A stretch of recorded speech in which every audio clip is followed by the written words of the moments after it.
Um, I felt like doing a live stream right now just because I need to talk to myself.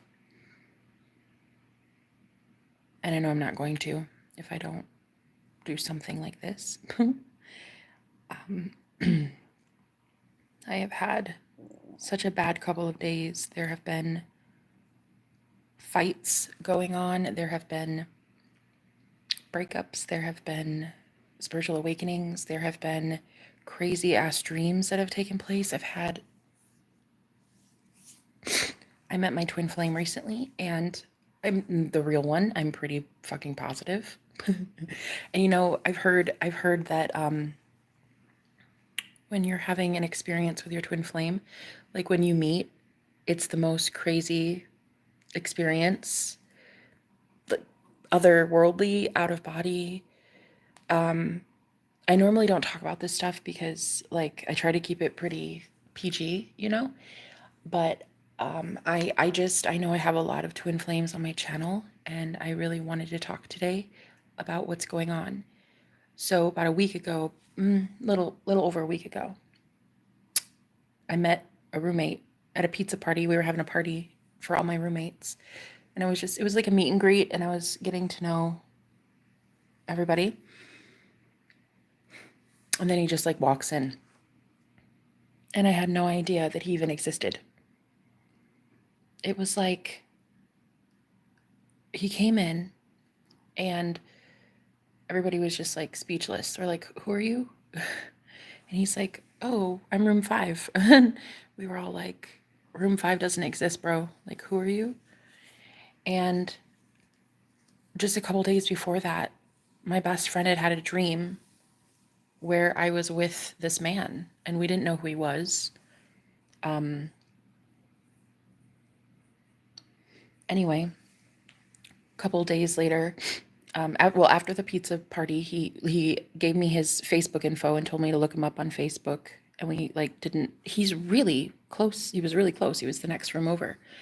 And so I didn't think anything of it. I was just like, no, we had chemistry and it was cute, but it I'm no. I just recently got out of something about like a month ago. So I was like, yeah, no, no. You're cute, but plus he's like a bad boy, and oh god, you know the type. You know the type anyway. So I was like, okay, I'm gonna just go and hang out with the rest of the roommates.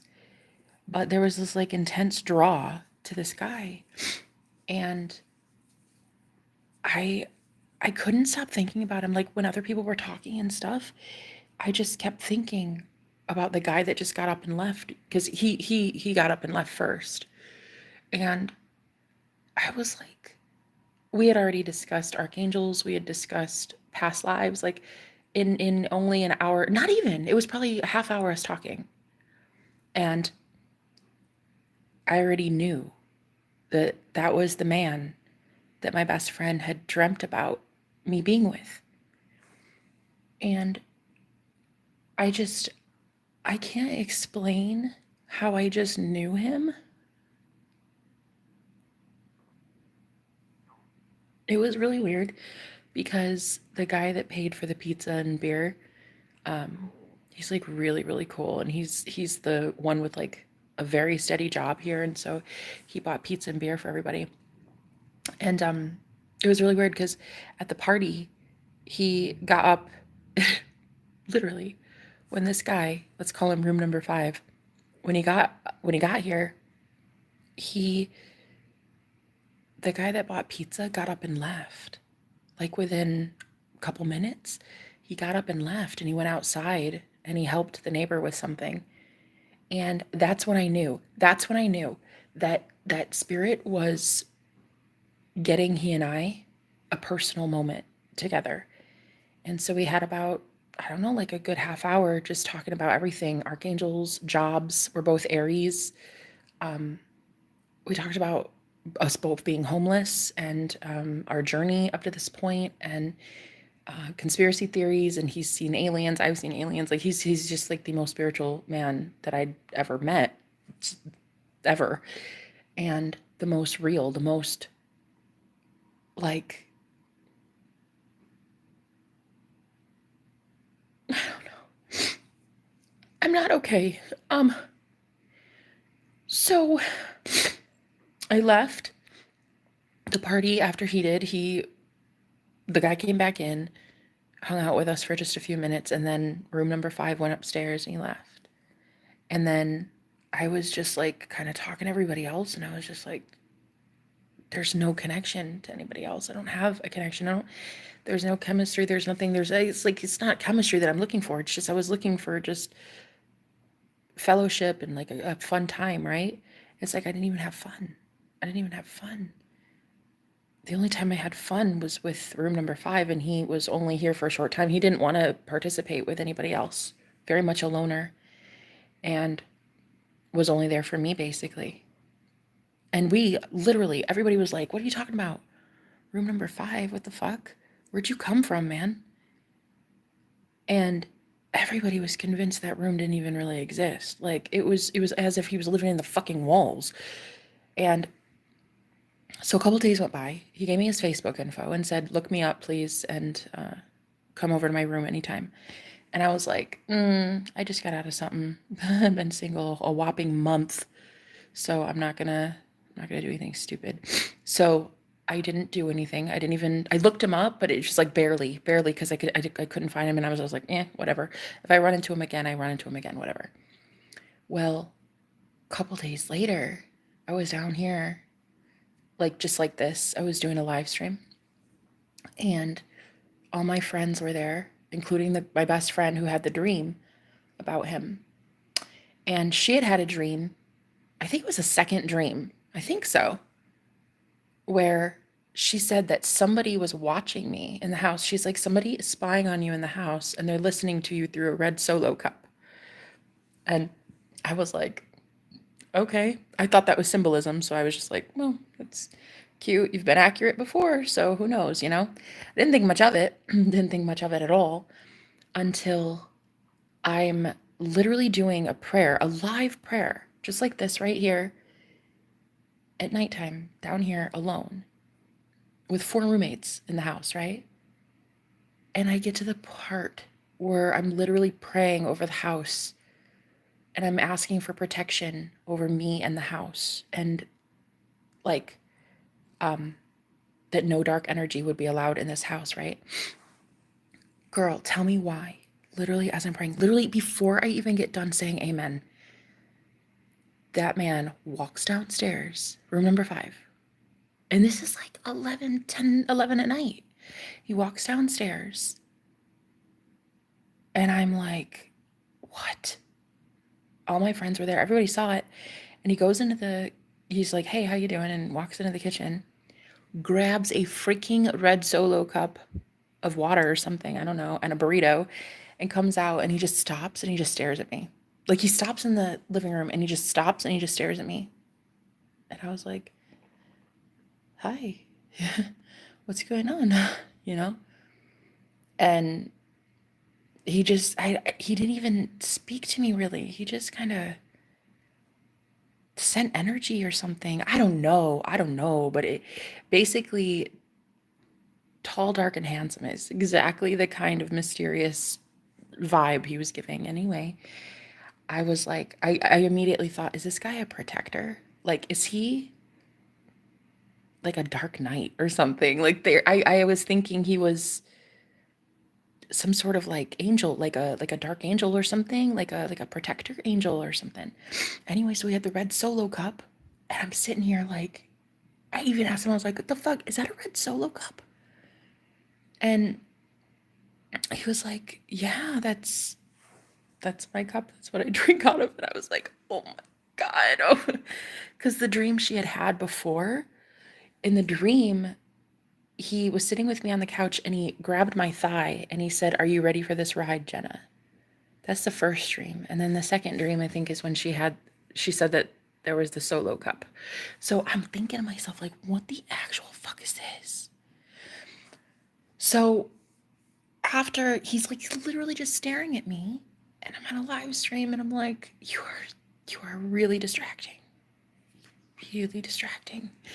But it's great seeing you. I hope you have a good night, And he he turns around and he goes to walk up the stairs and he's like, hey, by the way, you know where I'm at. You know where to find me. And I'm like, why does he gotta look so damn cute? Damn, it's that energy. He's got like a boss daddy kind of energy, And I'm just like, fuck me. Well, anyway, so I was like, okay, well, I'm just gonna keep praying because obviously something's happening. So I told my friends, I was like, I don't know what just happened, guys, but it's so weird because a girl that was on my channel like a year ago during a really bad breakup that I had, she showed up randomly in that live stream, like right then. She showed up. And that is one of the coolest people I ever met. And she was there during a really bad breakup that I had one day. She's the reason I kept believing in twin flames. I already believed in twin flames because I am one and I know they're real. But I remember in that, like a year ago, when I was homeless, I was kicked out. I was made homeless by a man that I loved and lived in my car. And she met me one day on a live stream as I was crying about that. And she's like, one day, Jen, I promise you're going to meet the right one. I promise. And she literally showed up right as that was happening with that guy with the red Solo cup. Like right then. She's like, see, told you. And I'm like, oh my God, is this? She's like, I swear to God, Jenna, if you don't do something with that man, she's like, girl, I'm here now. Go have him.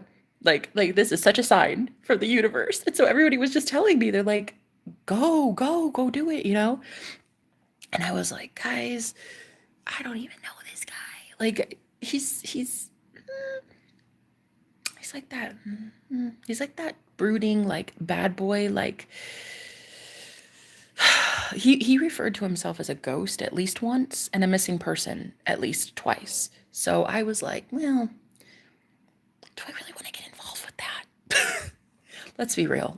If it's not me dating a guy that's troubled, we all know that it's not a real thing. So I okay.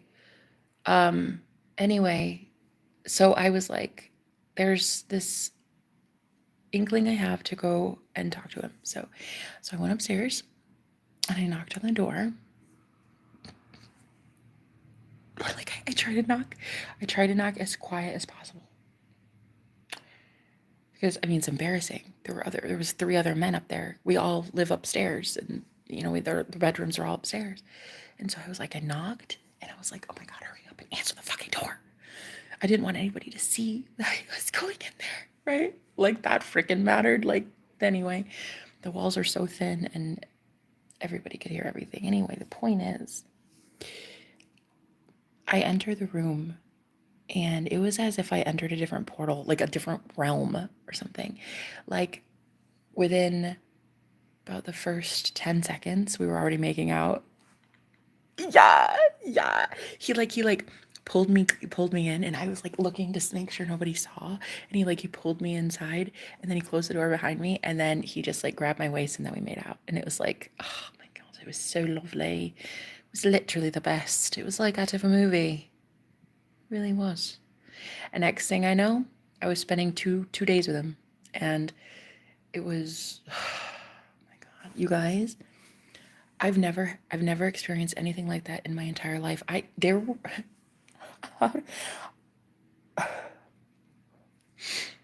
had okay, first of all, I was hitting the vape, so I already was feeling pretty buzzed. But that man legit 100%, as God is my witness, took me out of my body.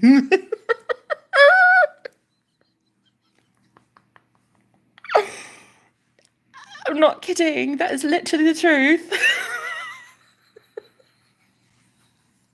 Oh my God, I never in my life met somebody who knew how to do that.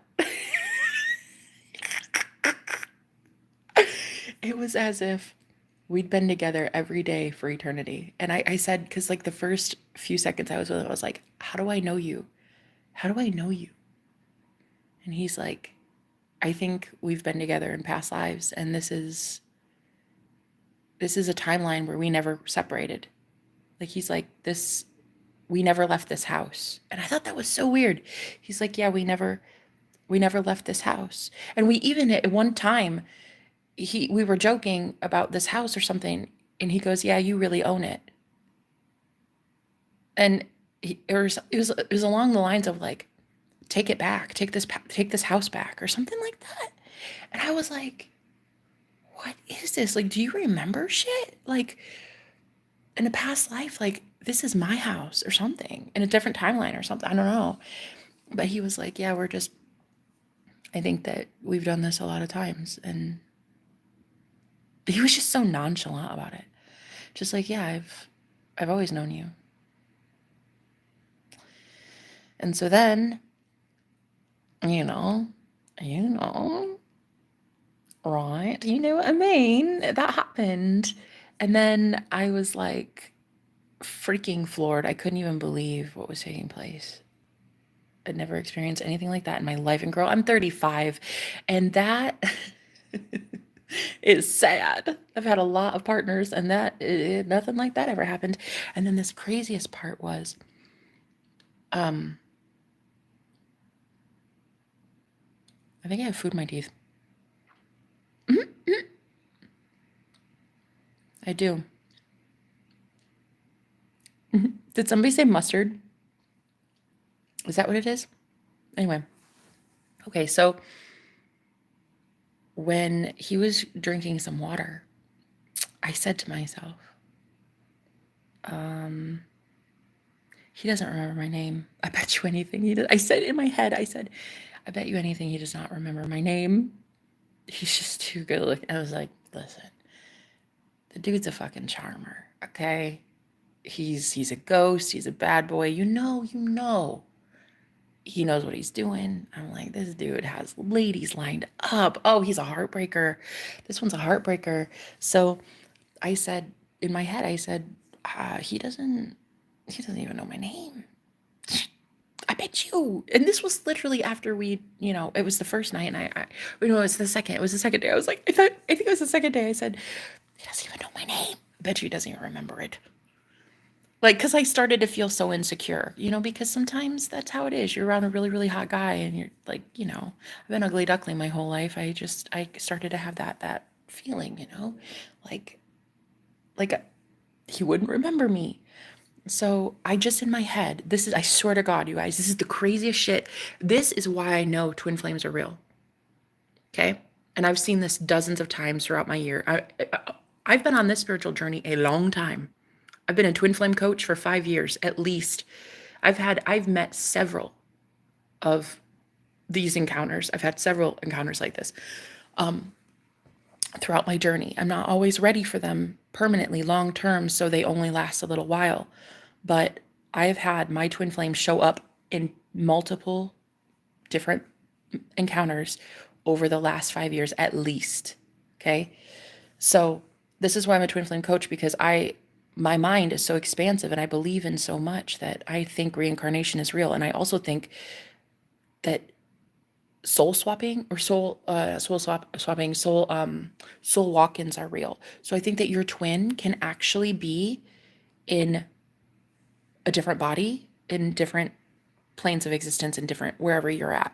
Your twin flame finds you wherever you're at is basically what I'm saying.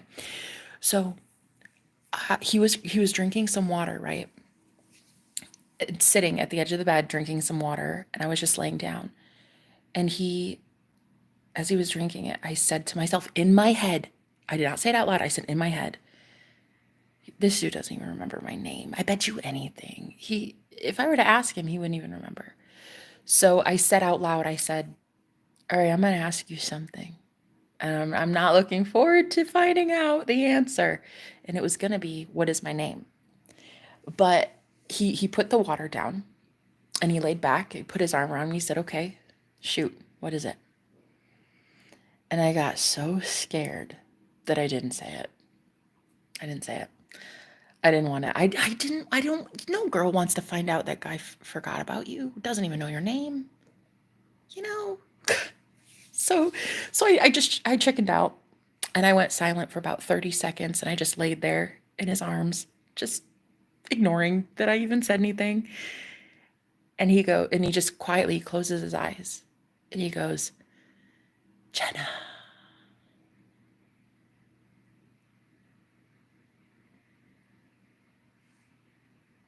What? What? What'd you just say?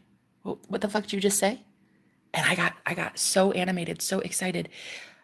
I literally just like jumped out of my skin. I like jumped over on top of him. I was like, "What did you just say to me? What did you just say? What was that?" And he didn't say anything. He didn't repeat it. His lips curled and he smiled. And I said, "What the fuck did you just say to me? What did you just say? Say it again. Say it again." And he didn't. He just smiled. And I was like, "Am I crazy? Did you say Jenna?" Like, I, I, I said, "What is that? What'd you say?" And he would not repeat it. He refused. So I thought to myself, I'm going insane. I'm going insane. I think he said the answer to my question. What's my name? And so after about 20 seconds of me just like flipping the fuck out, he goes, "See, I remember."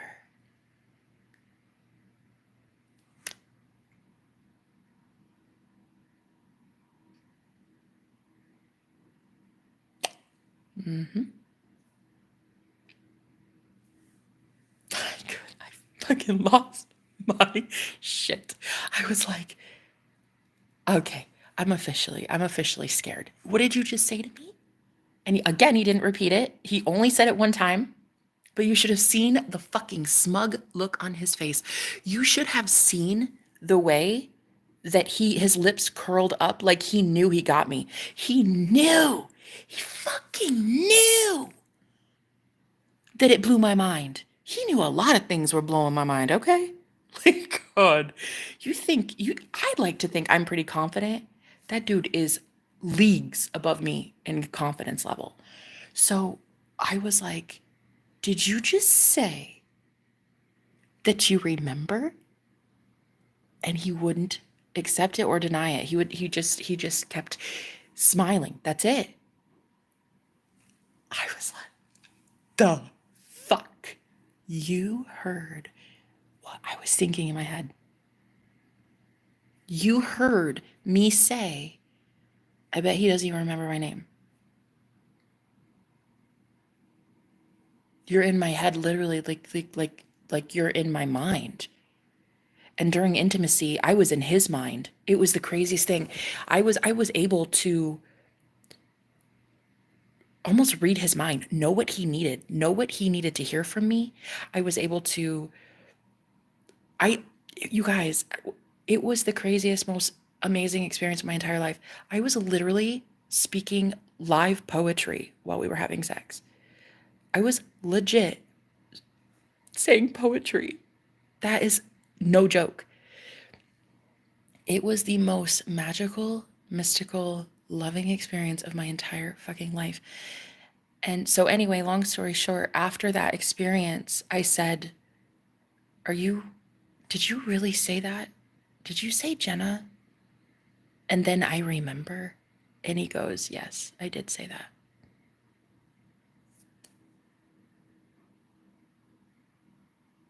So I was like, you heard me. You heard it in my head. You heard me in my head?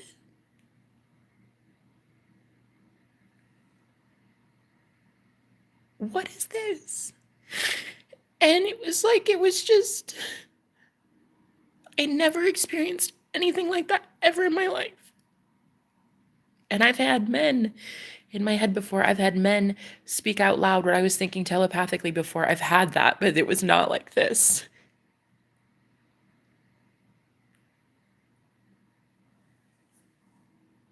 It wasn't done to love me. And that's what it was. That's the whole encounter. That's what he did. He wanted to prove that he knew me and that he loved me. And it was beautiful. And you guys, the twin flame journey is the most difficult, hard to explain situation, journey that anybody can ever experience. And while it's beautiful, sometimes in just like little moments like that, they're too few and far between. I only was with him 2 days. And he had to leave. He had already made plans to leave because he has to get an Uber to work, and it's like way too expensive around here. And so he got a place way closer, and it's way nicer too. Like, he took pictures of his loft, and it's like fucking insane. So honestly, he's doing way better than it was here. But I only was with him 2 nights. I got his phone number, and it's been like, we've been texting, but it's like very much sparse, sporadic, every once in a while. Like, still really, really hot though.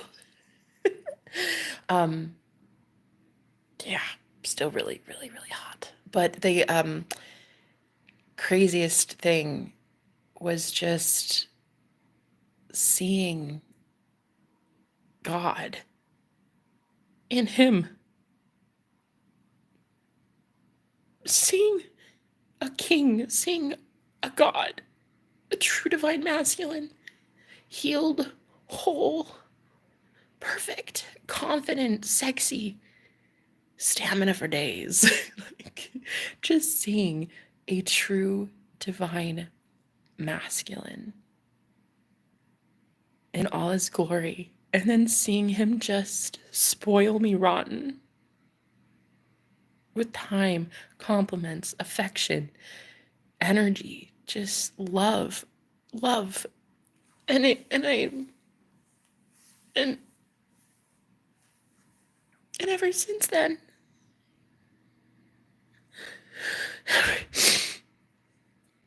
ever since then,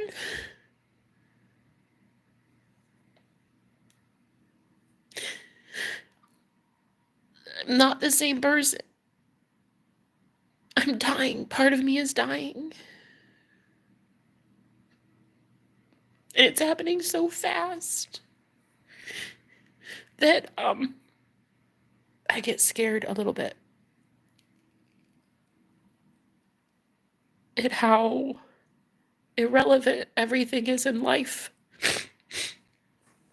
The superficial, the shallow, the money problems, the how do I look, the what am I gonna wear today? What's on the menu? What's this? Like, what's the weather today? It's all so stupid. It's all so stupid. Fighting with trolls, arguing with people that are stupid. Fucking redundant. Hiding from your feelings, hiding from anything. It's dumb. It's like I really met God.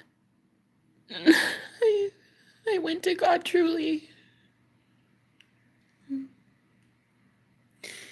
And anyway, I've not been the same since he left. I wish he wouldn't have left, but it was really intense when he was here. I was kind of always walking on eggshells because it was just like, I just like felt like I'd turn the corner at any minute and find him and just be spooked or something. It's a lot. It's a lot to have a guy that sexy living next door to you. But I'll never forget when he came down to the pizza party.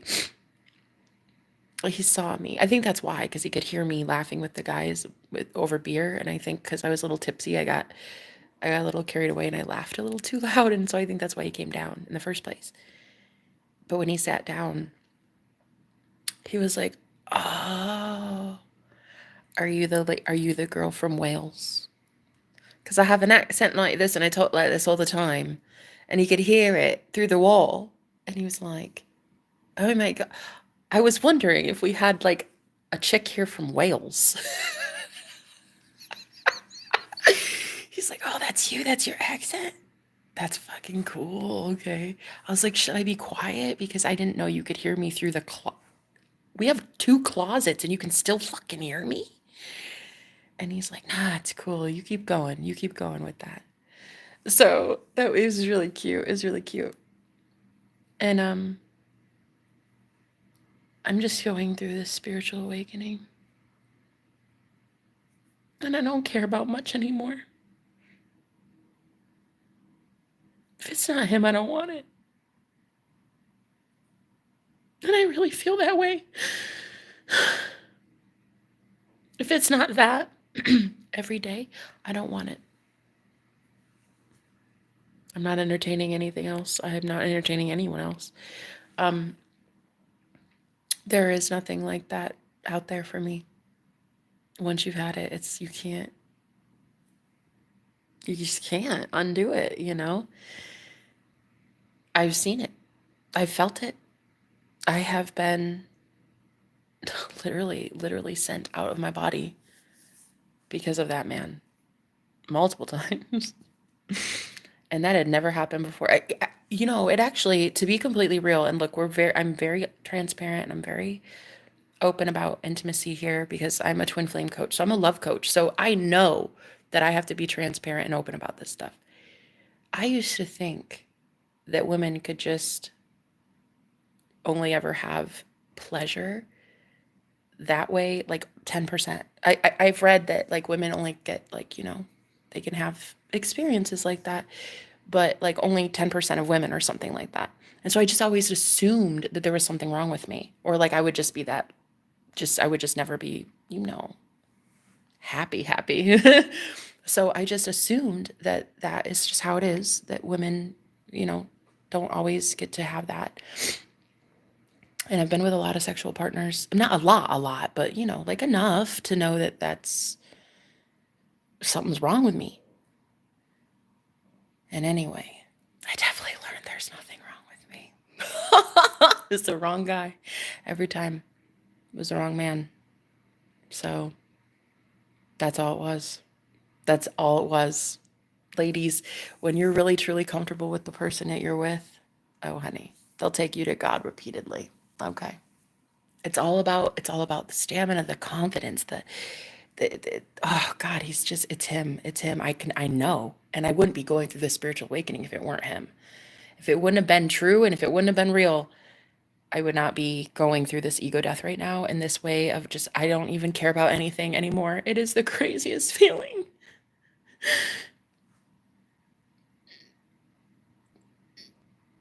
It's the weirdest thing.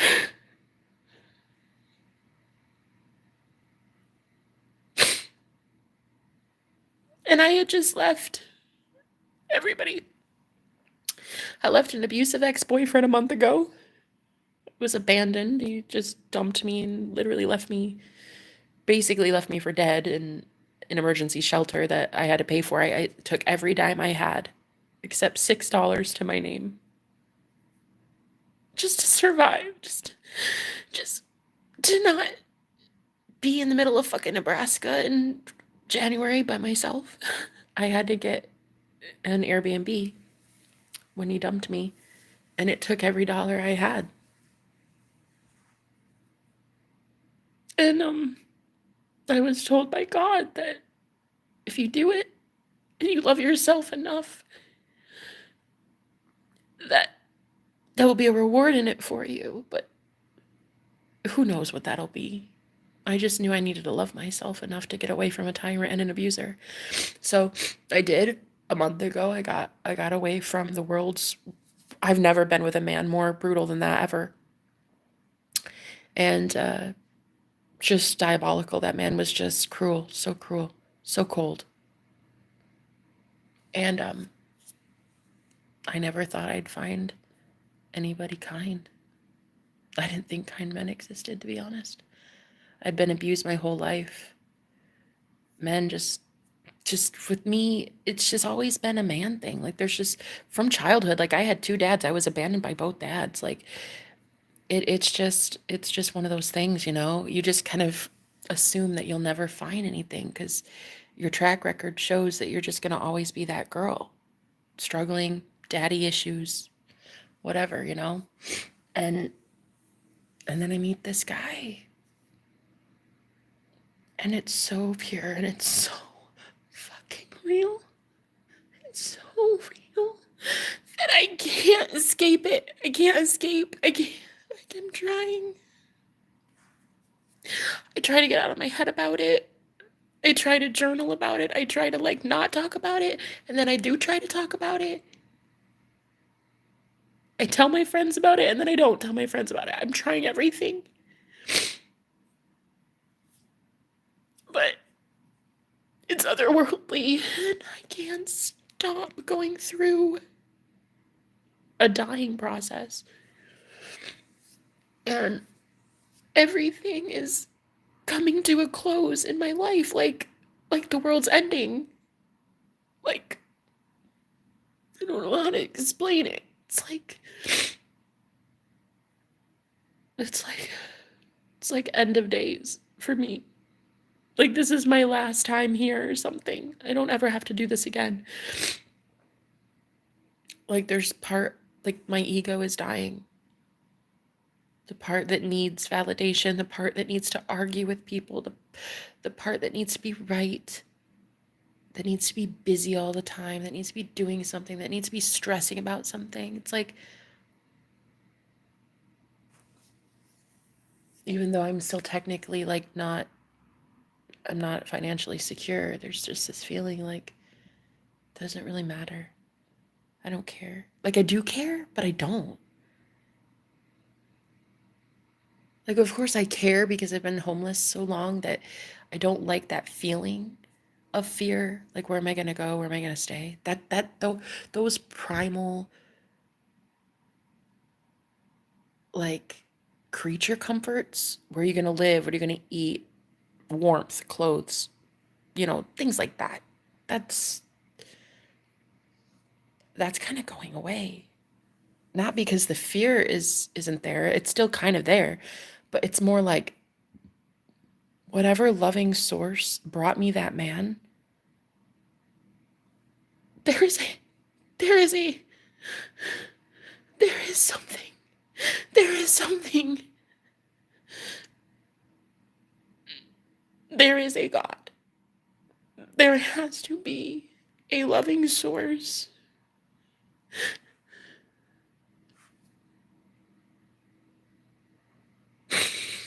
There has to be.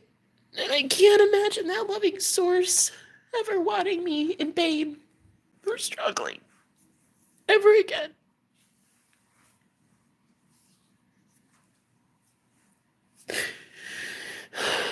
So I'm dying. Like Jenna is dying. Like the me that's Jenna, that's a social security number and a personality and likes and dislikes, and that part of me is gone. It's dying.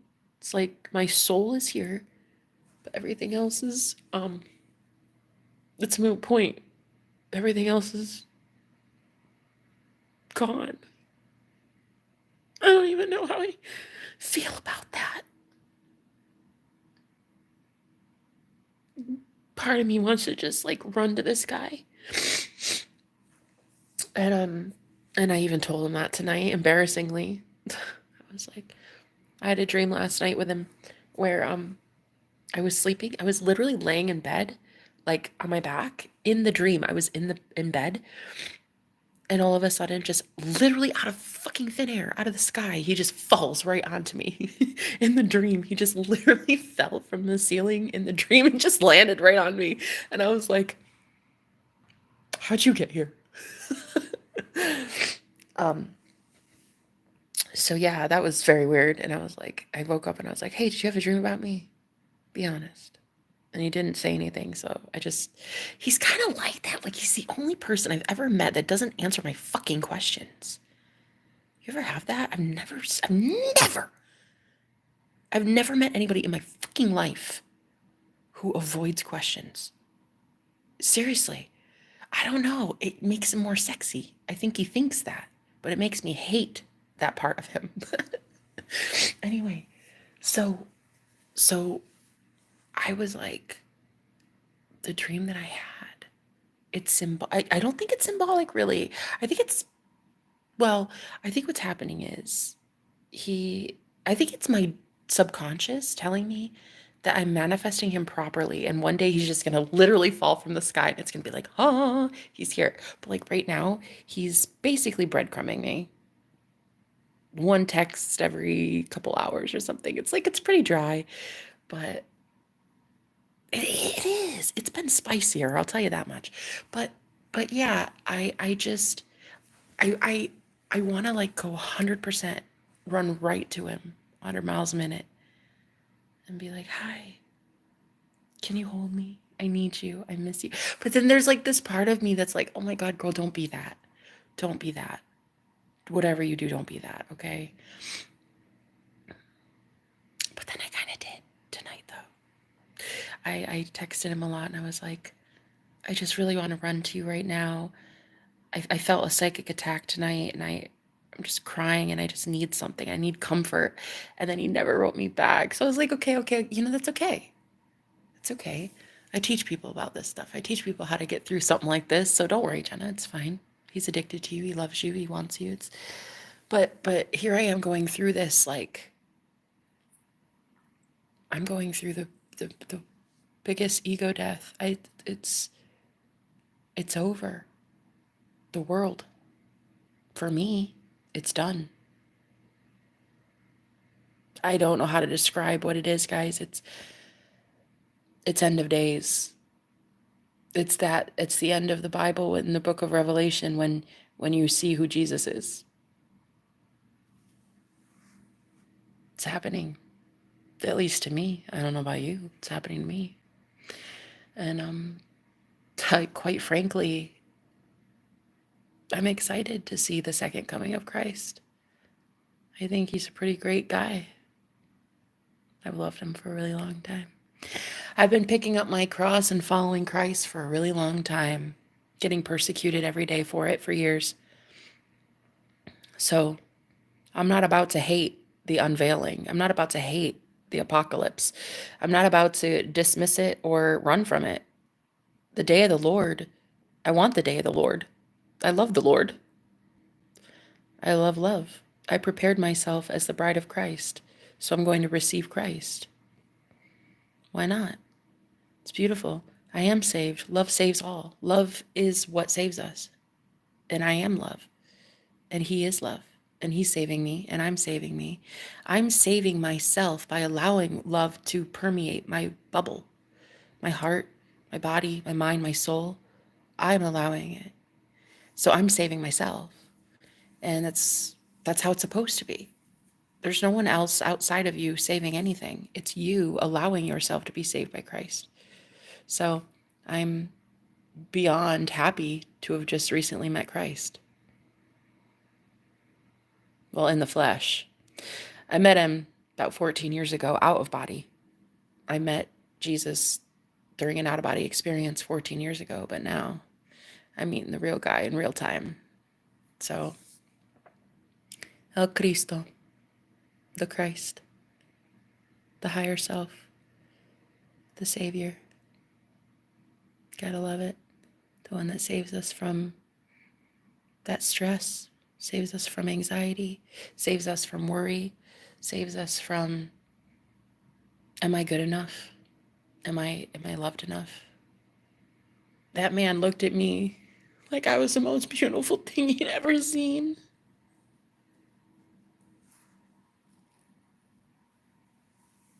I'd never seen anything like it. I've never seen somebody look at someone else like this before.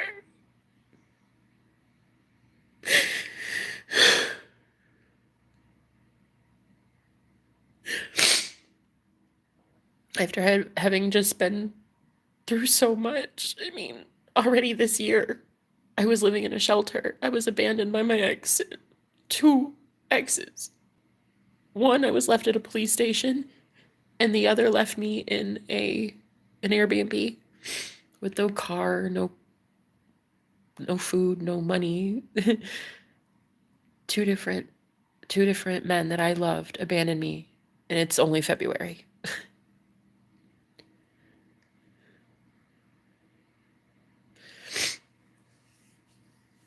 And so to have this man, a gorgeous man that you know gets the ladies, and you know he's a big deal. He speaks like he's a big deal. He carries himself like he's a winner. He's such a winner. And he's spiritual, and he's just he's the sexiest thing I've ever seen in my fucking life. I don't even know a celebrity as sexy as this guy. I hands down the sexiest thing. Like the sexiest man I've ever talked to, let alone been intimate with. Can't even believe it. In the way that he just looked at me. And especially my body too, because like, every girl has body image issues, of course. And with me, it's like, duh. I mean, every girl. But the way that he was just like, I said, am I your type? Am I what you want? And he was like, you're above everything I wanted. And I was like, really? Like all of it? My stretch marks, my belly, my thighs, my everything. And he was like, especially your ass. Like I needed that. I need that. That is it. Could not even. I could not believe that he said that. I was like, have you been manifesting me?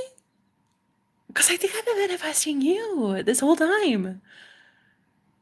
Like he told me he did not want a thin girl. Like he wanted me thick. And so I was just like, is this like, for fuck's sake, is this real?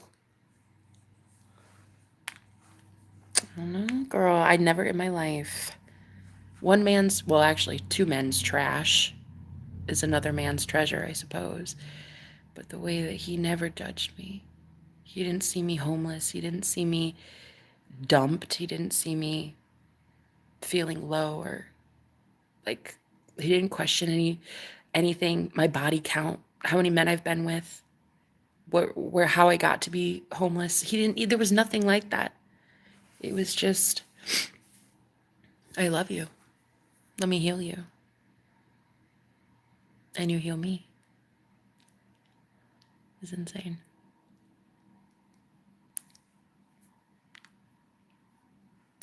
And then the other night, my best friend, she gave me some money, and she's like, go get your mans. She's like, I just paid for your Uber, bitch. You better go to his loft tonight. So she's like, you better text him and say, what time am I coming over tomorrow? So I did. I was on the phone with her. I was like, okay, fine. I'll do it. So I got on my confident, sexy bitch attitude, and I texted him. I said, so what time am I coming over tomorrow? And he's like, 4:20. My cup of tea. This man is literally everything. Okay. So then we started making plans, like for me to go over there, right? And I fucking flaked, girl. I got so weirded out. I just said, no, I can't do it. I can't do it. Never mind. Never mind. So I texted him and I was like, never mind. So sorry. Can't do this. Hope you have a good life. It was really great knowing you. I'm out. I can't. I'm so sorry. But take care, okay? You deserve so much love. You have a great life. Girl, in a matter of like 10 fucking minutes, I went from literally planning to go over to his place to just like dumping him in 10 minutes. I couldn't believe it. I didn't understand what was happening. I still kind of don't. I still kind of don't know what happened. But then the very next day, don't worry, I pulled my head on my ass. Don't worry. I figured it out. I'm just a fucking self-sabotager. So I texted him and I apologized. I was like, I'm so sorry. I know that probably gave you whiplash. I don't know why I did that. I don't know. I'm so sorry. But yeah, he was just, he's so amazing. I'm so amazing. Together, we're so amazing. I'll never be the same.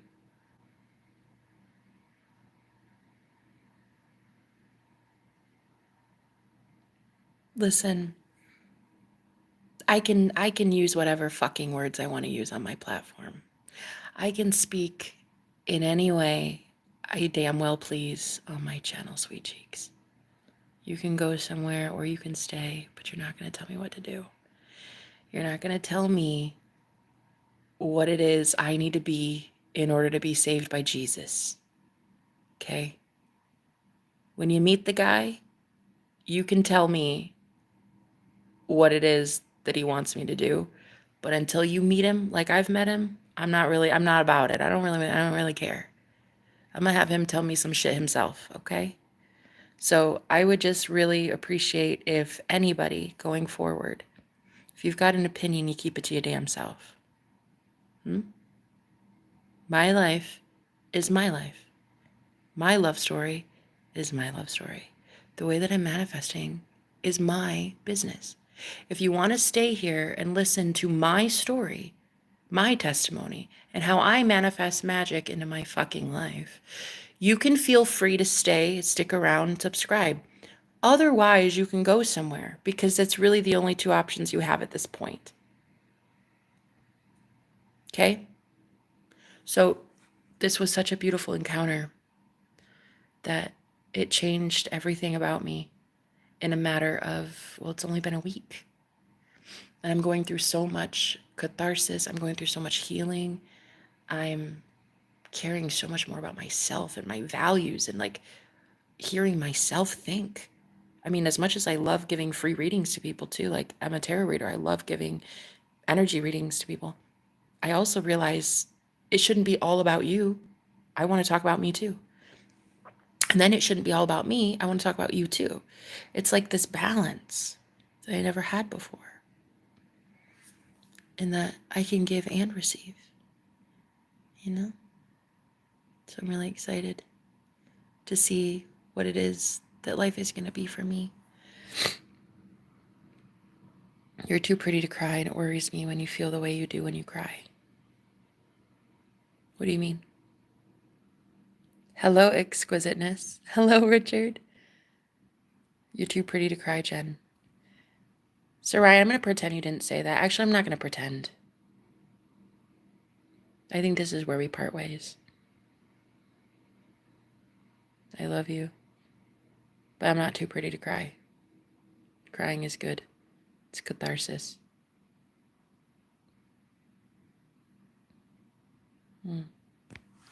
Well, I appreciate that, but that's just how it is. Sometimes we cry. And the last thing that any of us should be telling somebody is don't cry. I mean, it's so good. It's so good. I've had 35 years of trauma and PTSD, and it was healed in 1 week.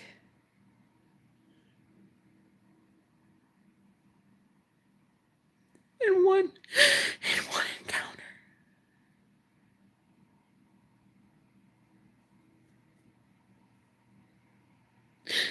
In one encounter.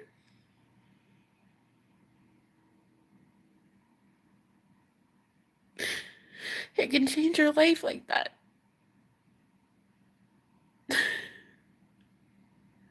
Nothing will ever matter again. Nothing will matter. Where I live, what clothes I wear, the news,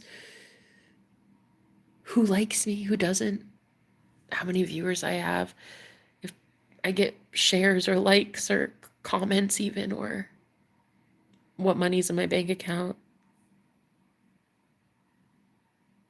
It'll never matter again.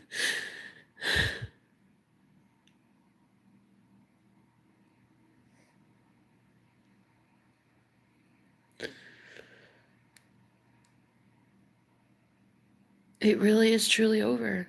The world as I knew it,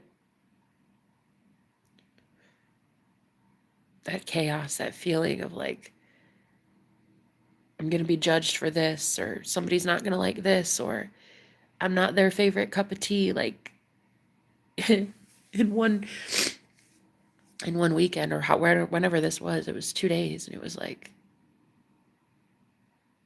every single insecurity I ever had in my life is gone.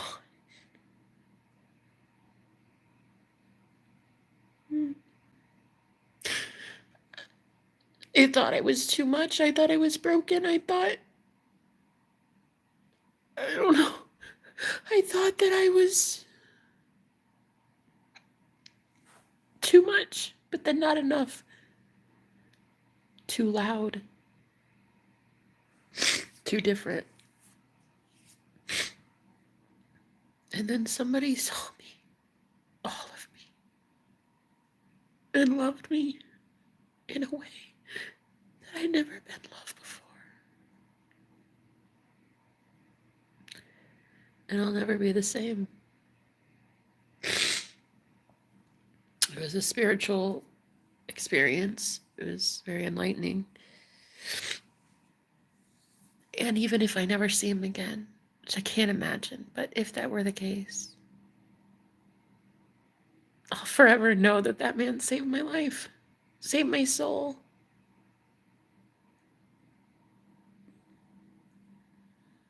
I'll forever look back at it as the best moment of my life.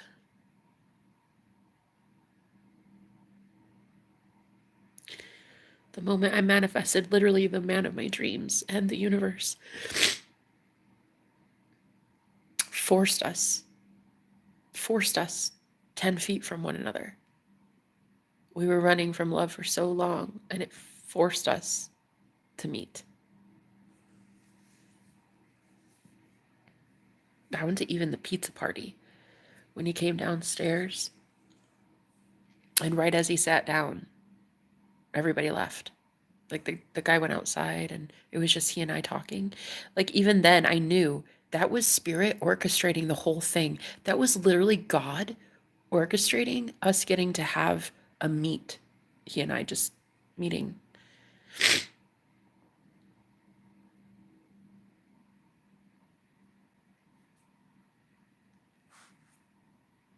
I'll never be the same. There's never going to be anything in this world that I want more than him. Just there isn't. There just isn't. I already want myself. I already love myself. I loved myself enough to leave every single asshole that ever treated me like shit. I loved myself enough to leave 9-to-5s that I hated. Even when I didn't have job security, even when I didn't have a paycheck, I didn't even have money. I lived in my car in a shelter. Even still, I knew not to bend the knee to people that treated me like shit. And I was told God would take care of me. And he has so far. Continues to do so. I'll always have that. I'll always have God. I'll always have the way the Lord takes care of me, you know.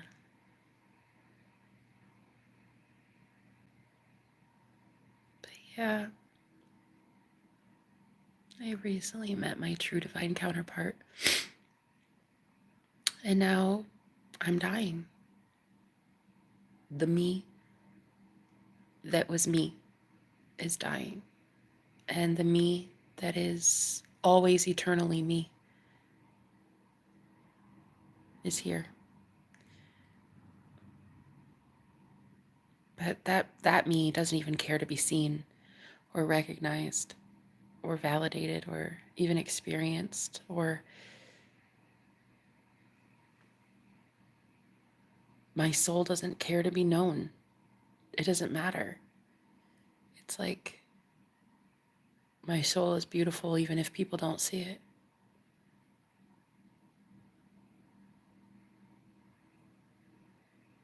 I'm still worthy even if others don't agree, you know?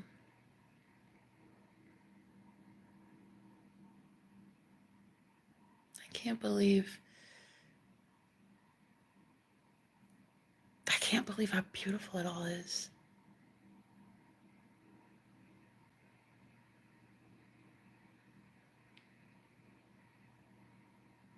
You know what's really weird?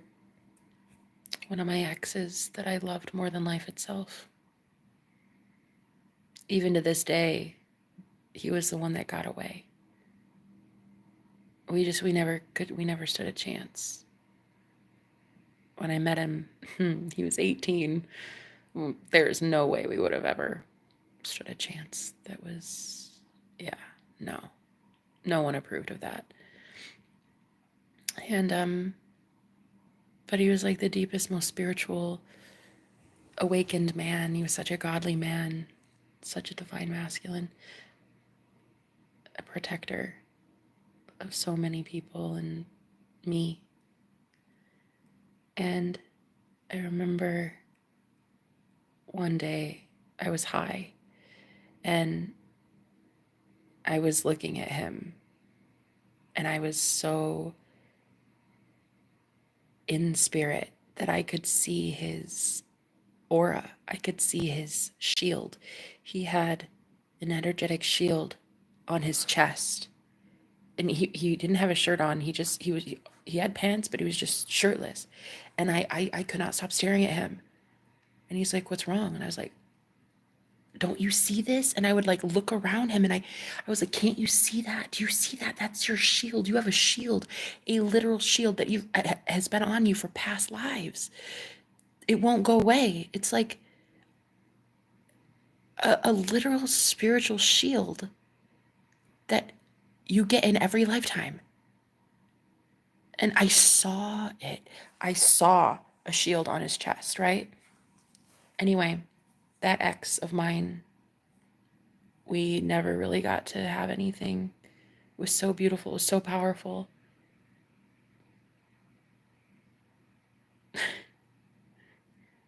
So many people hated us together. So, I mean, though he was a legal adult, it's pretty frowned upon for a 34-year-old woman to be dating an 18-year-old man. So it was, it wasn't gonna be seen as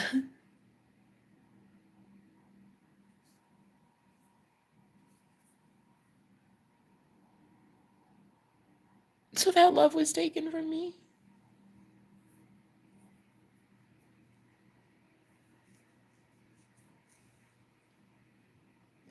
About a year ago. About a year now it's been. And one of the craziest things,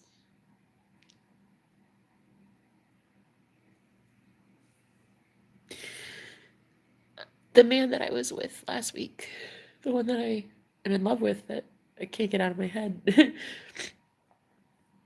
he literally has a Superman S on his chest tattooed. He has a shield on his chest tattooed on there.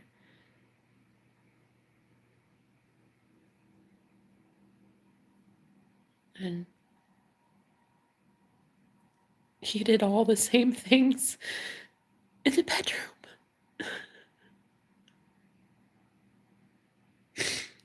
Same personality, same everything.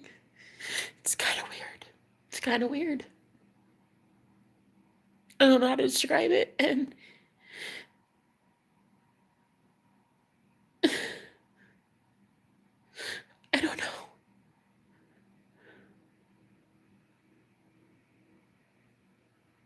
There's just like this feeling that I have.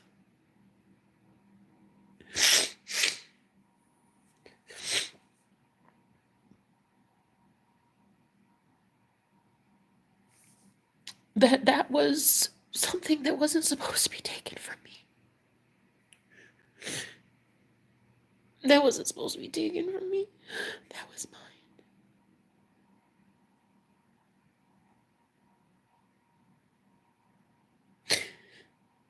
That was mine. And society was not supposed to take that from me.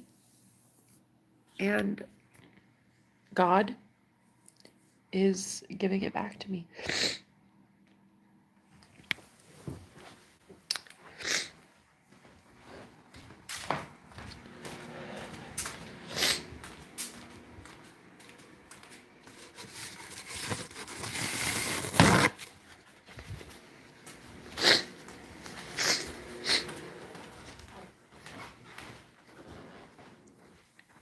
And so I'm realizing that the man that I couldn't be with,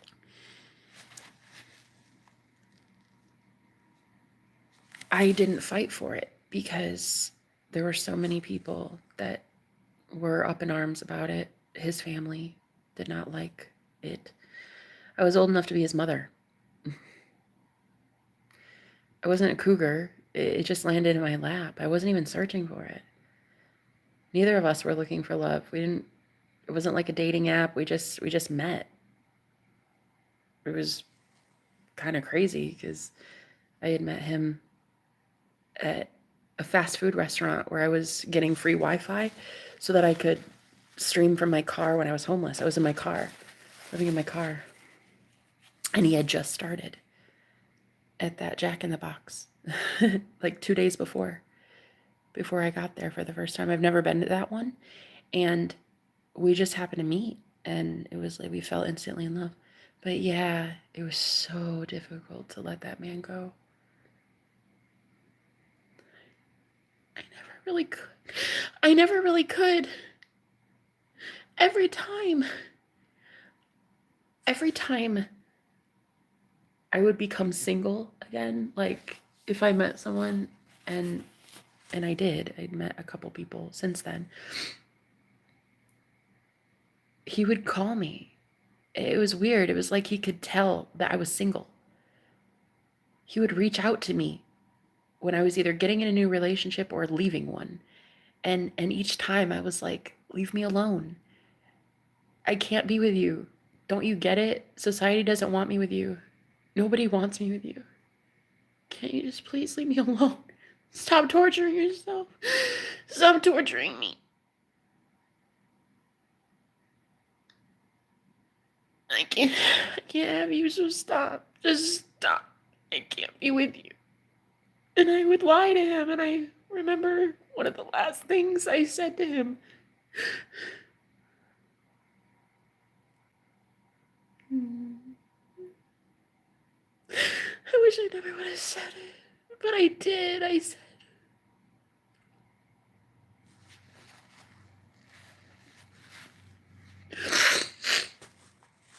said, I don't think about you ever.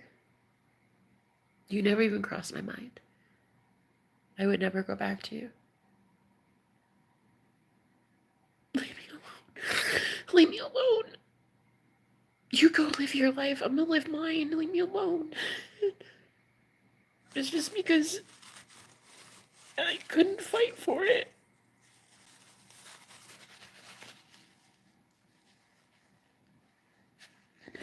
I didn't have it in me to fight for that because it was so taboo and everyone was gonna hate it. And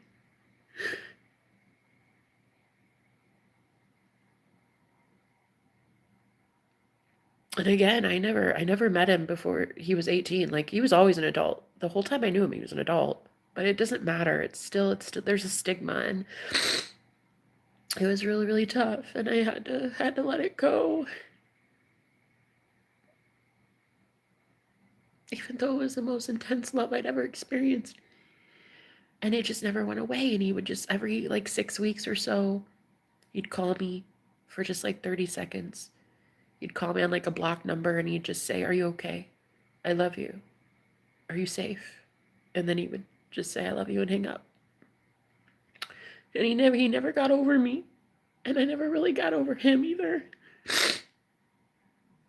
And it's almost like, I don't know, like in a really weird thing. Like, it's kind of like it's him, sort of. Because I don't know, they're just very similar, these two. I mean, I know it's not him, but it feels like a reward for not having that, not being able to get that.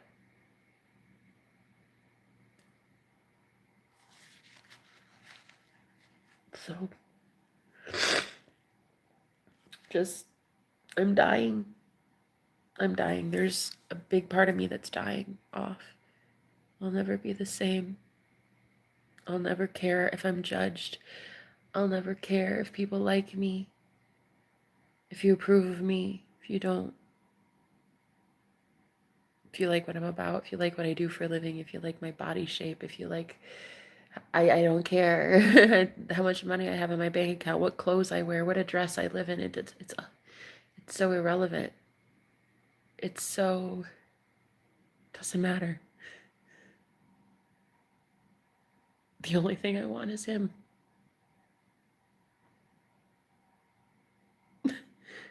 And that's how it's been since I met Christ 14 years ago. The only one I ever wanted was him. That beauty that I saw while I was out of my body 14 years ago. I met with and danced with a being of white light 14 years ago while I was out of my body. I was meditating naturally and I just had an out of body experience. And I was with an otherworldly being of white light. And it was so beautiful that it started me on my spiritual journey. And I've just been following the light ever since. Just been following God ever since. I wanted that more than I wanted anything. I wanted that.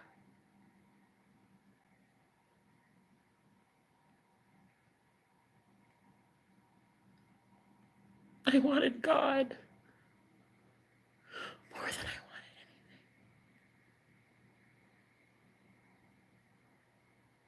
anything. And it was always taken from me.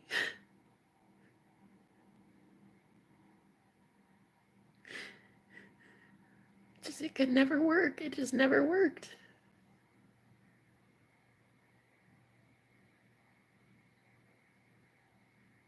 But I just want to have it back. I want love. I want love. I want an otherworldly love. I want this. I want him. I want him. That's it.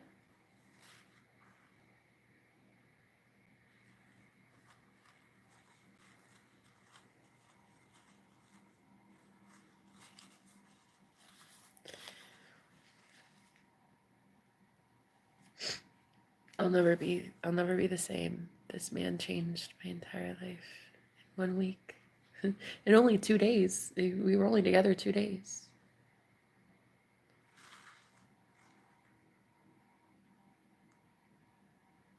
I'll never forget. It was really cool. We were in his room and he was like, come here, I gotta show you something.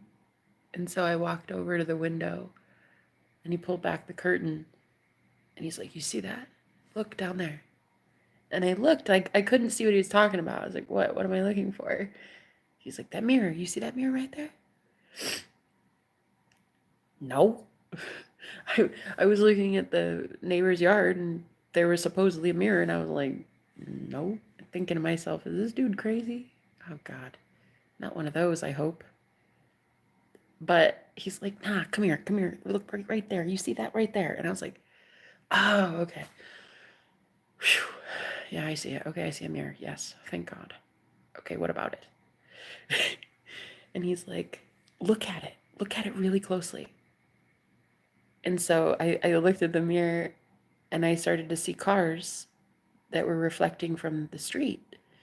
And I'm like, okay, I see cars. Okay, what am I looking at? And he's like, look closer.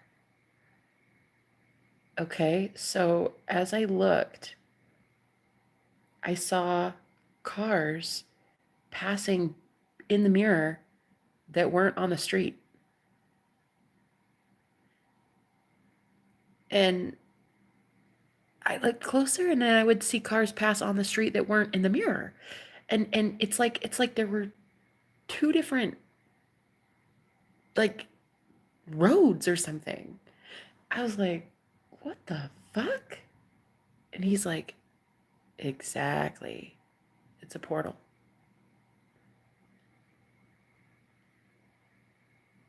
I said, is this what united us? Is this what brought us together? Because both of our rooms, that mirror was facing both of our rooms. Like my window and his window both face that mirror. I was like, are you, is this for real? Like, do you think that has something to do with this? I don't know. I don't know. But he's the most spiritual man. He's definitely a conspiracy theorist like myself. And he believes in some crazy shit, man. He believes wholeheartedly in archangels. Like I told him about Archangel Michael and Gabriel and how they watch over me and stuff. And he's like, oh yeah, those are the two heavy hitters. Yeah. So he's all about it. Like he knows all that. And to just hear him say like, that's a portal. And I'm wondering if that's what united us in some way, you know. I don't know. It's strange, but it was one of the weirdest experiences I've ever had in my life. And it was so life-changing. It was so transformative that I changed. And I'm still changing. And I'm never going to be the same. I don't know what I meant to do. Hello, Lasantha. Hello. Beautiful name. I don't know what I meant to do here. But I just want to love.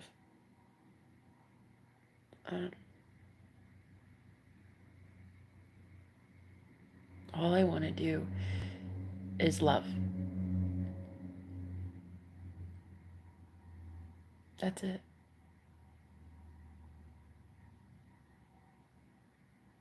I just want to love people. I just want to heal. I just want to heal others. I just want to be happy. I just want happiness for the first time in my life.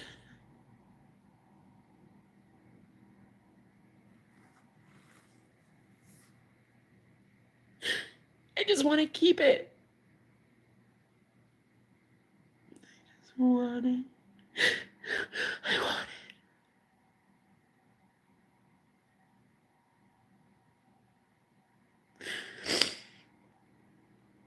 I've been in love before, many times, but not like this.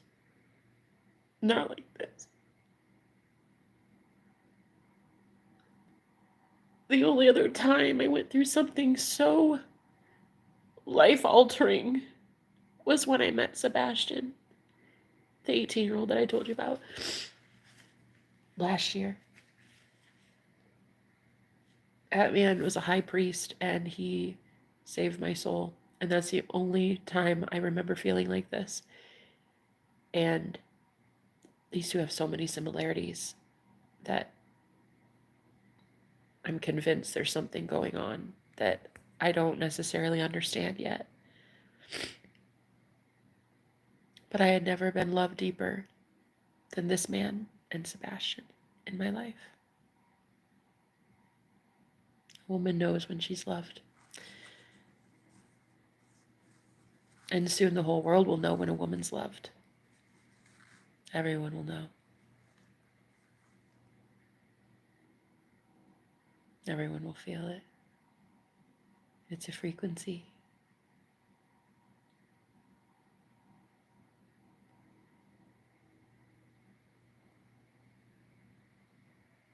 I just want joy. I just want happiness.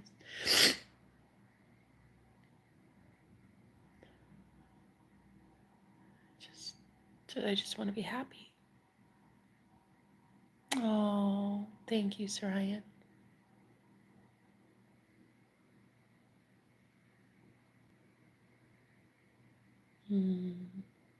Oh, thank you. Hi, Opal. Oh. Hi, though, Max. You need a hug. I know how you feel, Jason. Healing for your broken heart, Ma. Oh, Bless you. Thank you for being here. Adults should be allowed to choose. We should have maybe fought for it, he and I. But he was 18 and I was 34, and it's like,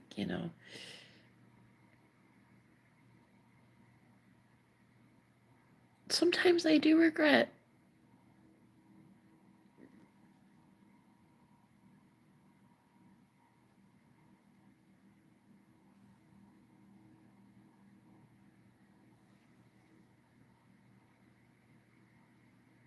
Yeah. I think that one I regret fighting for. Yeah. Yeah. And, God.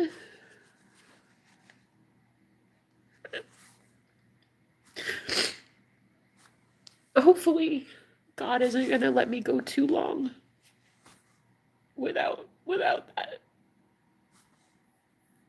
Without love. Because I am ready. I know I am. I've been through a lot. I've been through a lot of trials and tribulations. I've been through the ringer. Some people think I'm not ready for love, but that's not up to them. I've had some people tell me, because I'm a free spirit and I can go anywhere I want, and I'm not chained down anywhere, that it somehow makes me like not worthy. Like I don't own a home. I don't even have a car. I'm pretty just by myself. Don't have kids. I don't even have a pet. And I've had people tell me that because of my financial situation right now and how everything is just so up in the air for me, and I'm always living in an Airbnb or a shelter or something, that it means I'm not ready for a relationship, or I'm not ready for love, or something like that. But that's not always how it is. I can't imagine being ready. It's like with kids. People sometimes have kids and they're like, when are you ever really ready? Well, you can't let people tell you when you're ready, I'll tell you that much. It's not a people thing, it's a you thing, it's a soul thing. When do you know that you can make somebody happy? When do you know that you're mature enough for a relationship? When do you know that you could heal someone's soul and keep them safe? When do you know that you're ready to give of yourself and receive? You know, not other people. And so people look with their eyeballs and they see the struggle that I've been having financially, and they think, oh, you're not ready for a relationship because you're your bank account. How the fuck does that determine anything?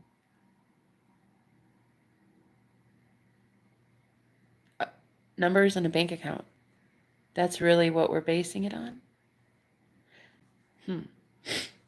And it's just like society and their stupid fucking rules. It's no fucking different than when I was with an 18-year-old. I was happy and madly in love. And fuck society. Rotten hell. Everyone, every single last one of these stupid societal rules, fuck off. So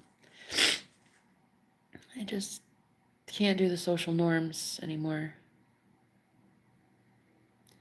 I'm going to find a guy who's as equally as spiritual as me, who believes that these are the end times and that we are portal jumpers and that we are past life soulmates and we always find each other in every lifetime. And I'm not settling. I'm keeping it that way.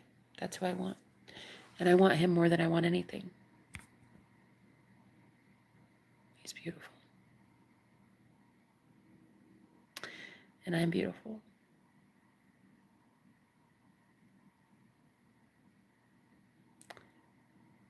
I'm dying to self. Soon there won't even be a self. I'll just be kind of, hopefully, just pure love. Hopefully.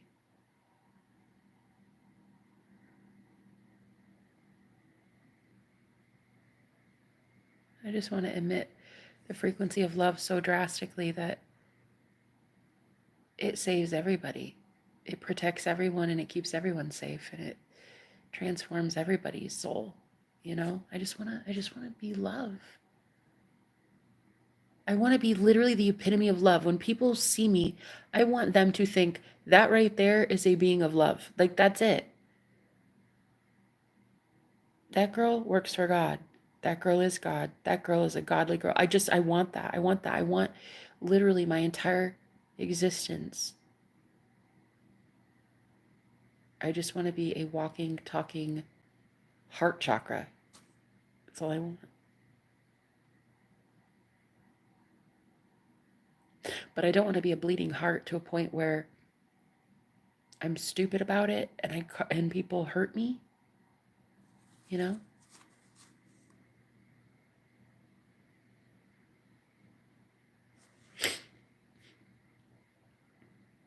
Thank you.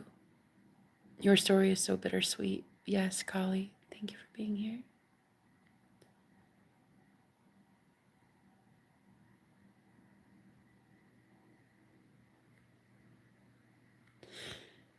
Crying does heal you, but damn, it makes me sad to see you cry.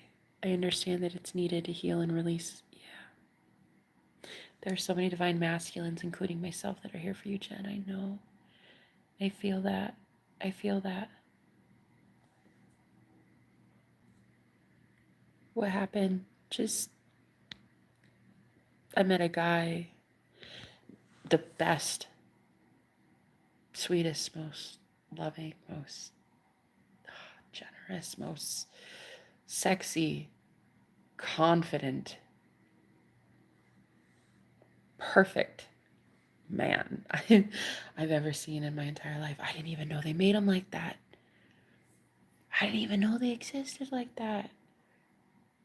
And he's just, God, I can't get him. It's like it's obsessive. I don't know. I don't think it's a bad thing that it's obsessive. I just know it's obsessive because I used to not have anybody in my head rent free, and this man lives there 24/7. Good news is, I had a dream about him last night. So he literally, in the dream, I was laying down on my back. In the dream, I was in bed, and he literally fell from the ceiling and just landed on me. That's got to be something. That's got to be a signifier that maybe that's going to happen soon. I don't know. I was like, I texted him. I was like, could you make more crash landings like that, please? Like right onto me. Yeah, crash land anytime, please. Thank you. But yeah, I was with him only 2 days and then he had to leave. And we haven't seen each other since. He's in a different state now. But he's so fucking amazing, dude. He healed my soul.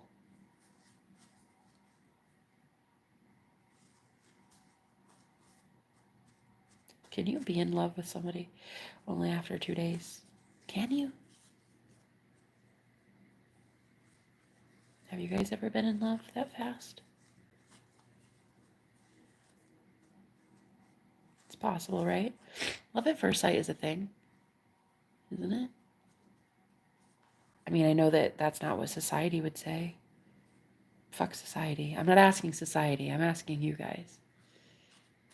Is love possible to be had in just a few short days? Can you have true love like that, like just a couple days? Or is it just infatuation?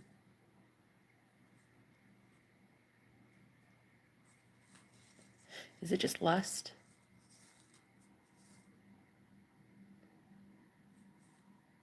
I guess it could be. But I feel like if it were just lust, then I don't think I'd be having this spiritual awakening. I don't think I'd be feeling like I'm going through an ego death and nothing in life matters anymore. I just don't think I'd be seeing God if it were just lust, you know?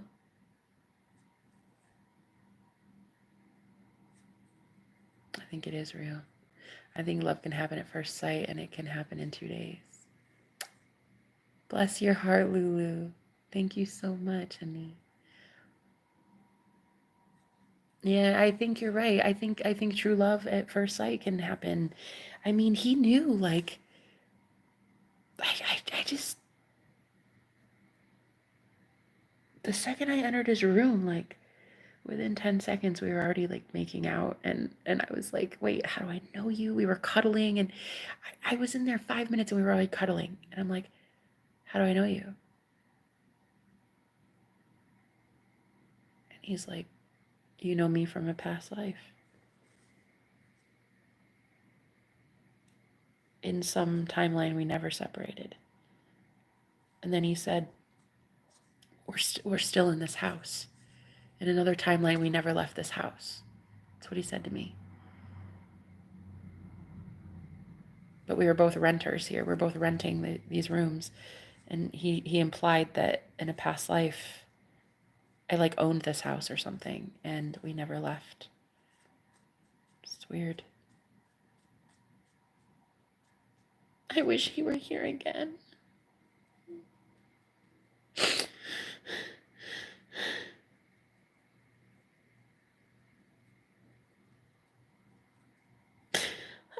I don't know what's gonna happen.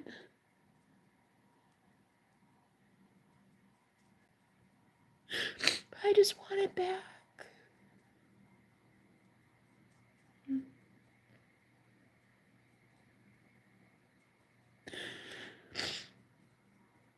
Now that I met him, I don't want to be without him. You know? Sometimes I kind of wish I never would have met him, but yes, I do. Yes, I do.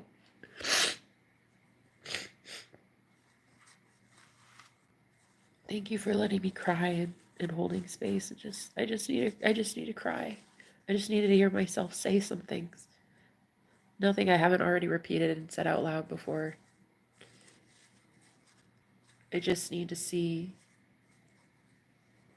I don't know. I just need to see that I'm not crazy. I'm not going insane. I'm trying to keep my bearings. I'm trying to keep centered and grounded. I'm trying not to become.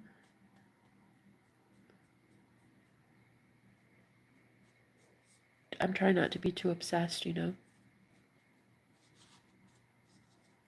Trying to keep it practical and level-headed, and I'm doing my best. I am.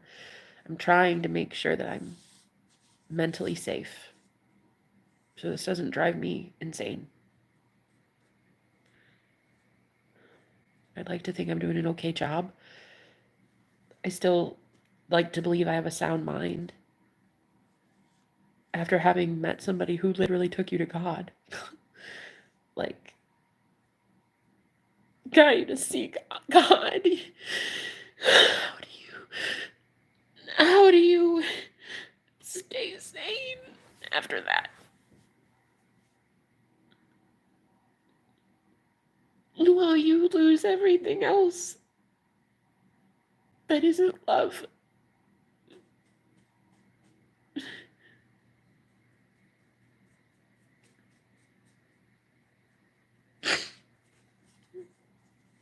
I think what's so scary to me, I think what scares me the most is the way I feel about this man, and I'm scared that it may not matter, that I've never seen a successful relationship ever in my life, ever.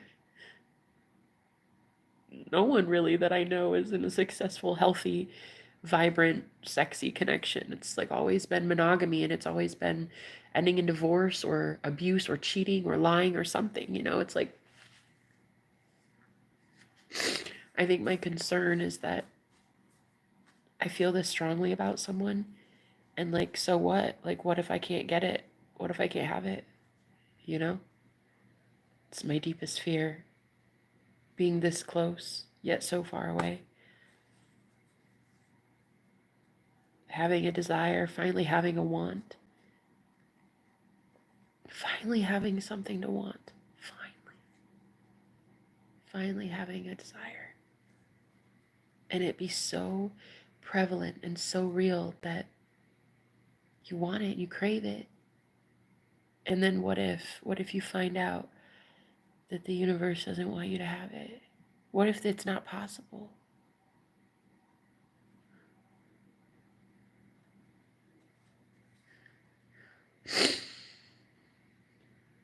What if it really isn't? What if it really is not possible? And I think a lot of people would be like, well, what if it is? What if it is possible? But really, we need to ask ourselves, what if it's not possible? What if you don't get to ever have it, no matter how bad you want it? What if true love in the physical flesh, in the 3D physical world, what if you just like can never have it? It won't sustain itself. You get pulled apart, or something crazy happens in the world, and you just like you never get to have it. That's my concern, is that I finally desire something.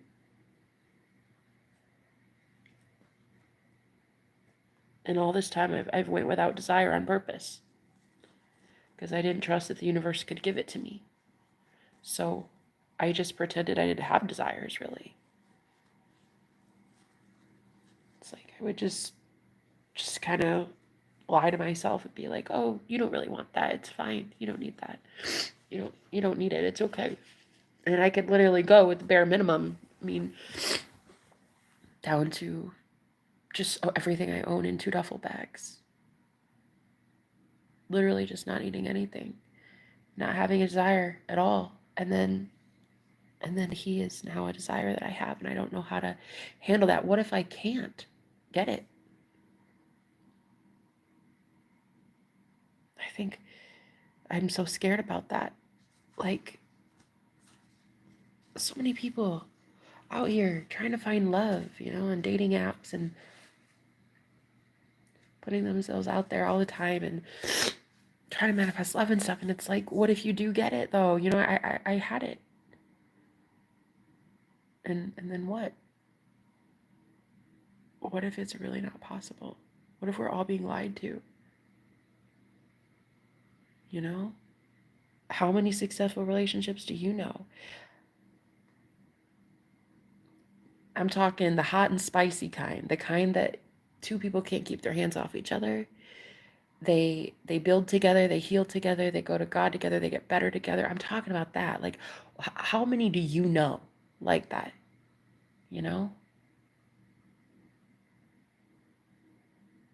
I'm concerned that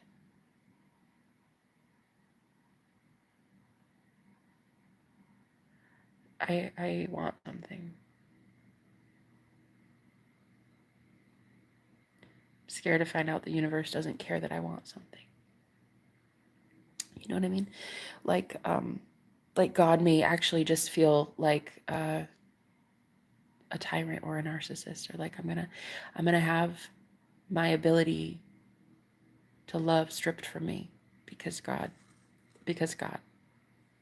there's some guy in the sky who hates my guts or something, and and it's so bad. That's so bad. I know that that's bad to think.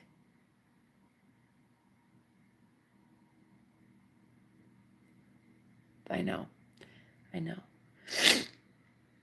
See, and that's why I need you guys, and that's why I talk to my damn self, because I need to know that when I have this freaking crazy moment right now, that I'm not going insane. And I need you guys to be like, hey girl, come back from the brink.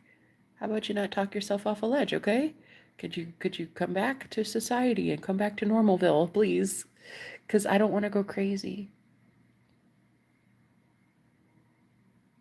Love exists, intimacy exists, affection exists, happiness exists.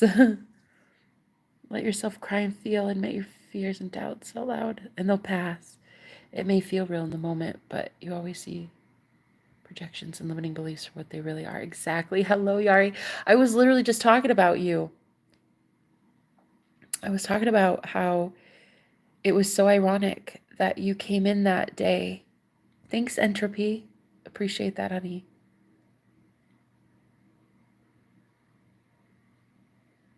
Oh, it only takes a few hours to fall in love. Are you still in contact with him? Yeah. Well, I mean, yeah.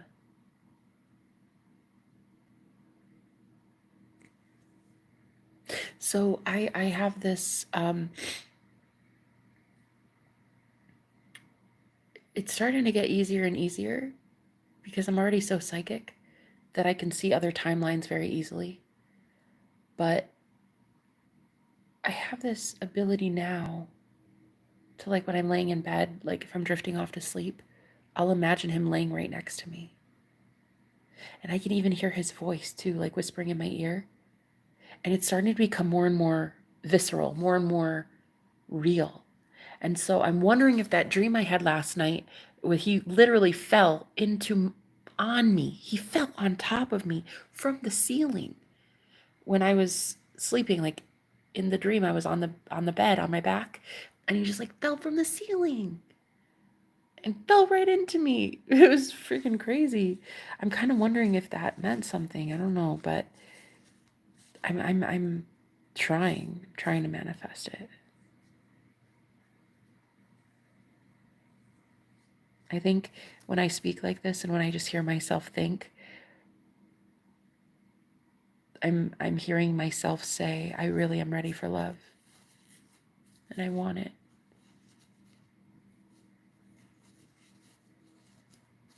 And I'm worthy.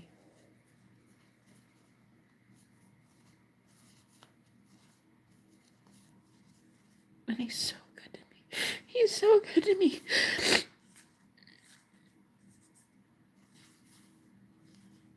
I can't believe it.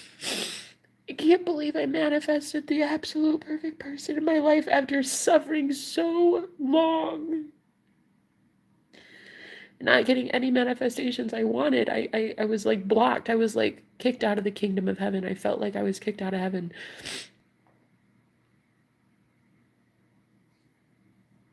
After failing so many times to manifest, I finally manifested him, and then he had to leave. So now it's like, okay, how do I get him back now? You know? I don't know.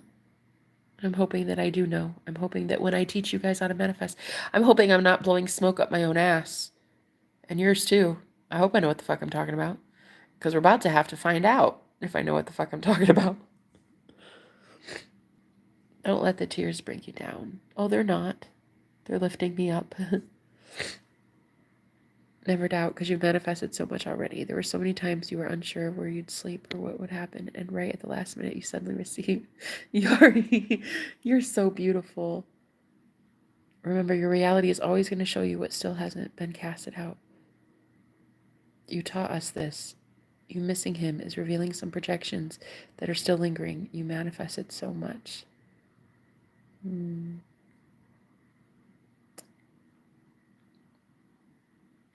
need a hug. Thank you, Zodiac. You're beautiful. I love your profile picture. It's so bright. I love you. I do. I do need a hug. I want a hug from room number 5. Do you know what's really weird? One of the first things that happened when he came downstairs for the pizza party that we were having, we were all having pizza and beer, and he came down and he went to go like shake the guy's hand or something. And I noticed that his pinky was broken, or like it was stuck like that, you know, because he only had like 4.5 fingers because his pinky was like stuck or something. And it was so weird because just that day or the day before, I had jokingly told everybody that I now drink with my pinky up like this all the time. And all the time. And it's the same hand. It's the same hand. And I always drink with my pinky up. And it's been that way for like a couple months. And I just thought that was so weird. So he had like this bent pinky, and then I had just told people that I now drink with my pinky up. It was weird. It was weird. And yeah, one of the coolest and most crazy things was me telling Sebastian, my ex-boyfriend, the only one that I really can't get over, the one that I will always love. There will always be like that place in my heart for that guy. And one of the last things I ever got to experience with him was seeing a shield while I was smoking weed. I was high and I could see he had a shield on his chest. It was from a past life. And it went all the way around him. And I told him this. I said, "You're protected. You're protected. This is a past life shield. You have this in every lifetime." And I said that to him. I said that to him like a year ago. I could see it so clearly with his shirt off. I could see a shield. Sure as shit. The guy that I just was with last week, he literally had a tattoo of a Superman S on his chest, like a shield. Tattooed on his whole chest, all on his whole stomach, everything to his belly button. The whole thing, a shield.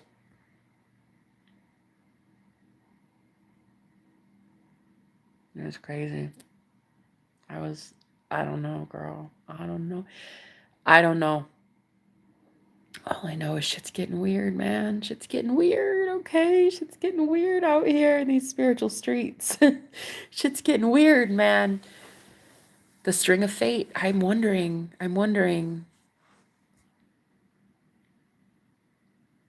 The string of fate is a red string that connects two people by their pinkies. Shut up. You fucking lie.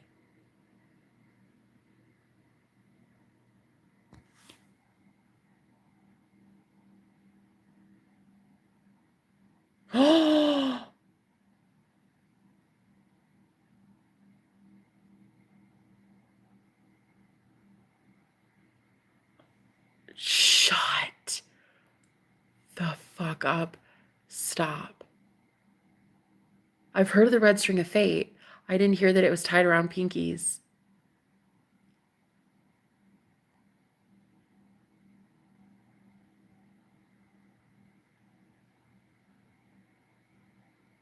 It exists in all timelines. So can I cut cords and have him leave? Because I tried doing cord cutting between he and I, because I was going obsessive about it, and I tried to do cord cutting. Can I? Oh, I can cut it? Okay. Okay. Whoa. You can cut cords and the string will cut. Wow. I don't know if I need it. I don't know if I want it to cut. I kind of want him. But oh my God.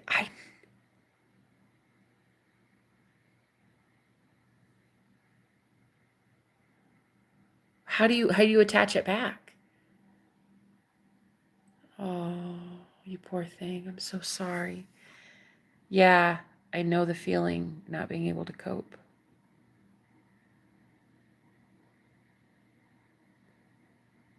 The red string of fate. Do you ever get to have it? Do you ever get to have it work?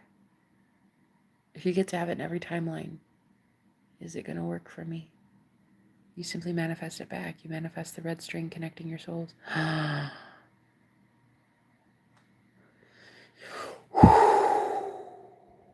Whoa. I just visualized it. I literally just visualized it. I just visualized a red string again. And her pinky. Stop. Are you serious about it being your pinky? Stop. That's the first fucking thing I knew about him. The first thing I ever saw was his bent pinky and the fact that I had just told everybody that I now drink with my pinky finger up like that. Oh my God, it did work, but that friend was very sad and they committed. Oh, I couldn't cope after the death. And it affected me so bad I had to cut it, you poor thing. And yes, the red string of fate is tied to the pinky finger.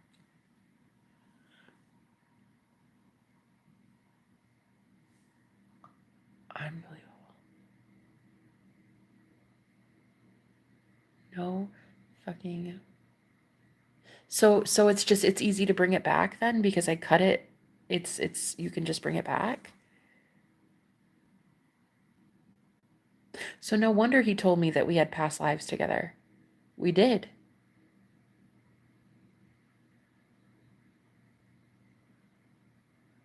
Isn't he great? You gotta love Sarayan.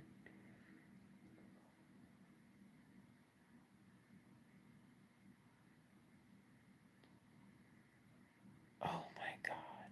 The pinky. Serious. Stop. No wonder it's so intense then. It's every timeline. And he even fucking said it with the mirror. He was like, yeah, that's a portal. That's a portal. And I was like, is this how we got to be together? Like, is this how we manifested each other in this house?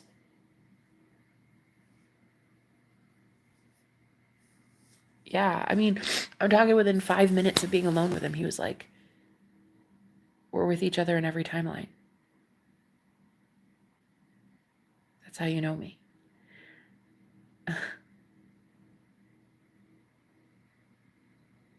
Unreal. Unreal. Are you serious? The pinky. The red string in every timeline. It only connects people in pairs of 2. Interesting. Wow.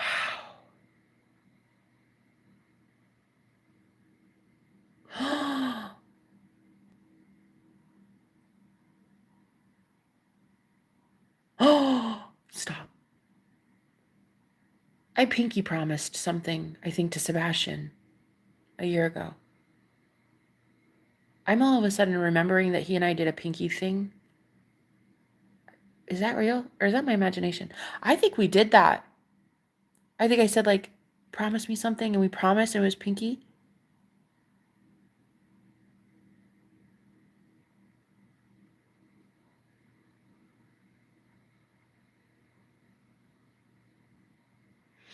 Trying to do my homework while I listen to you both. Oh, don't mind if I go silent. No, you're fine.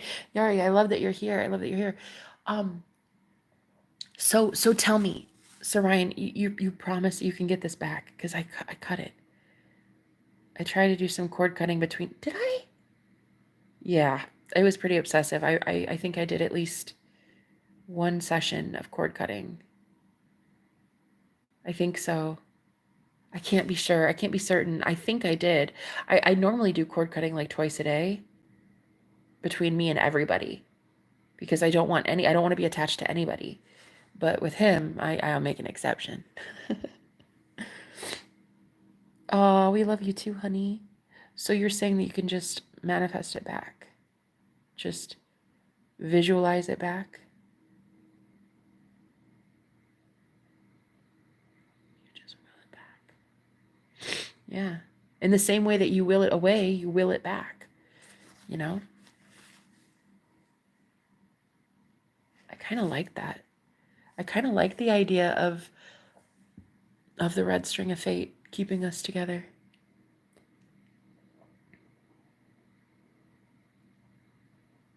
Maybe that's actually the key here. The missing link is I never actually thought we were bonded in any way. Like, I never thought there was a red string of fate. I never thought there was really anything keeping us together. And if your imagination is real, then what you assume to be true is true. And so if I now think that we're bonded or fated, then maybe that'll change things. Maybe I'll feel like it's possible for him to be in my life. You know? That's cute. That's so cute. Wow. I definitely have to look into that. It's crazy. I didn't know that. Yeah, the first thing he showed me was this bent pinky, and I was like, and I knew, I must have known right then, because even I said, like, I said to him at the table, "Oh my God, I was just telling my friends that I drink with my pinky up like this." And I had been for like the last couple months and I didn't know why. And I thought that it was very weird for me to say that at a fucking pizza party. Meeting a complete random stranger and me being like, "Oh my God, yeah, my pinky does this." Like, I thought that was weird. I think a lot of it was weird. Mainly, I'll tell you what was weird. The guy that bought the pizza and beer, when my guy, room 5, when he sat down, not even like a minute later maybe, that guy gets up and goes outside to help the neighbor shovel his driveway during a pizza party that he paid for. I was like, "What's happening?" He's like, "I don't know. Did he just go outside?" I was like, "Yeah." He's like, "What the fuck? Is he shoveling?" "Yeah." "Huh. Okay. Cool. So what's your name?" And then we just started it's like we needed privacy. The universe literally willed it. It was insane. The whole thing was insane. From start to finish, it's still insane. I like I'm gonna visualize the red string of fate. Because technically speaking, I got so used to doing cord cutting between me and everybody that I don't have cords attached to me and anyone. But like maybe I kind of want cords attached to me and him.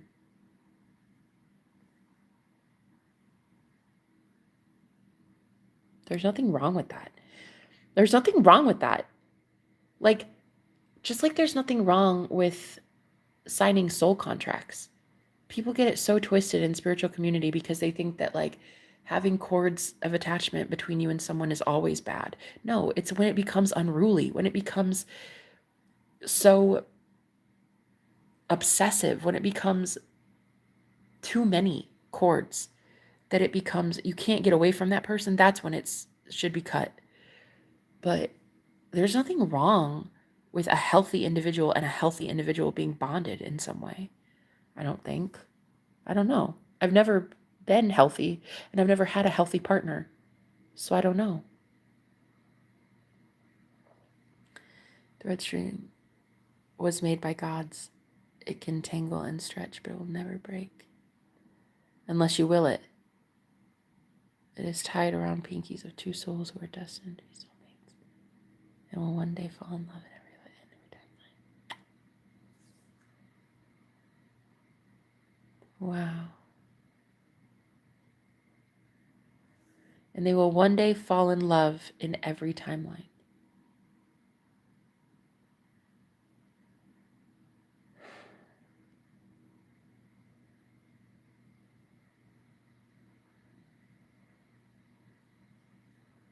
What am I supposed to do? So Ryan, what do I do? Tell me. Somebody tell me what the fuck to do now. Okay? Tell me what to do. I can normally tell you what to do with your life, but I need you to tell me what to do with my life. Just tell me what to do. So I should start imagining then the red string between he and I still?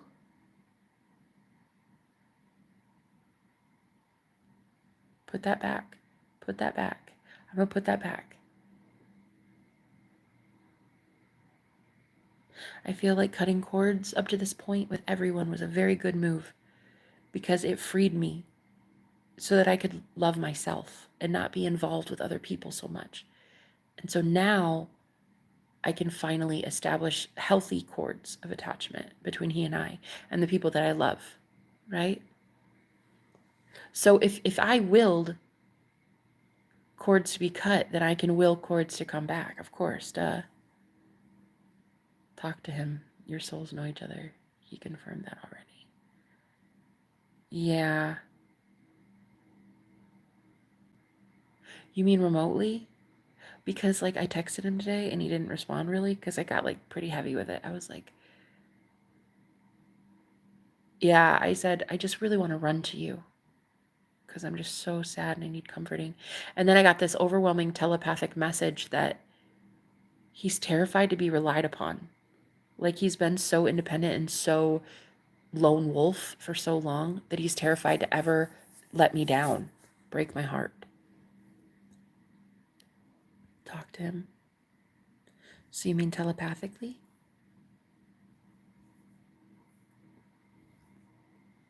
I could do that.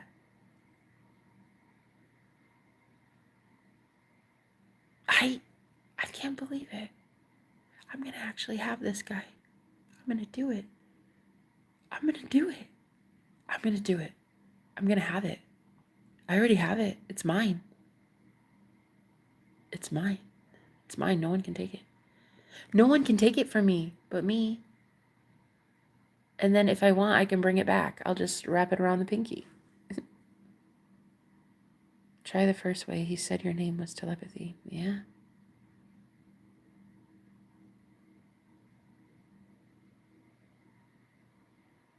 Oh. So Ryan, I love you so much. And Yari, I love you so much. Yari, you're such an amazing girl. I'm so happy I got to meet you last year. I'll never forget when I met you. I just never will. I'll never forget. I was so hopeless that day.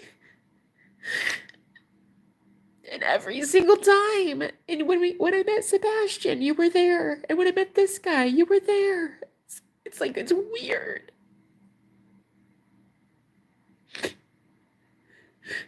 You're there. Like when I meet somebody important, it's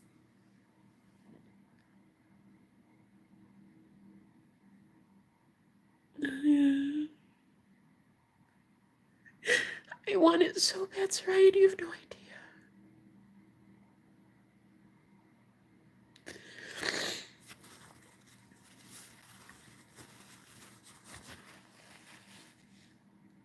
It is just a matter of claiming it, you know. That's it. That's all we do is we just claim.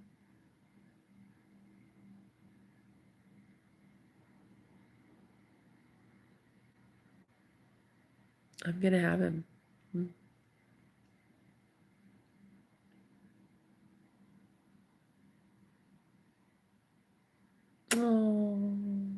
Oh, thank you, honey. I love you. I love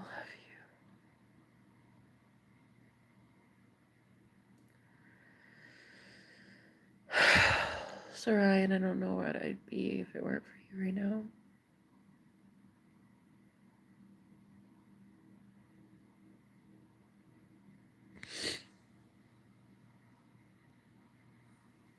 I'm gonna go research the Red String of Fate. I'm gonna look into that. You know, I've heard of it. Along my journey, of course, but not really that much. I don't know that much about it. If it can be cut, oh God, that sucks because I cut it then. I know I did. You know, and in fact, I wonder if that's why he got a little distant. Shit. I don't know. But I did. I must have cut it when I did cord cutting. It wouldn't be a divine masculine if I couldn't heal you, sunshine. Oof. God, I love your confidence. Jesus, you just keep that up because you're looking real sexy. You're looking real sexy when you do shit like that, Sorian. Please keep it up. That confidence, though. It's that Godfidence, boy. You're looking real good with that charm, okay? You're looking like... Mm-hmm. Chef's kiss. So I'm gonna put the red string back on. But shouldn't I ask his permission first about that? Shouldn't you get somebody's permission before you bind yourself to them? I don't want to just do that. You know. I'm scared. I don't want to just do that. You know, I want him to You know what I mean? But then again, I did cord cutting without his permission, so shit. Wait, so hello. So so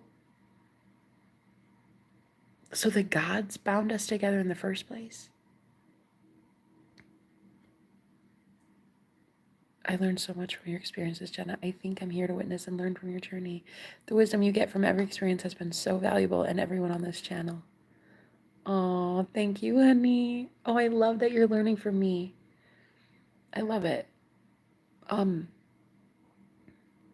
yes, you said yes to what? I can't remember what I asked.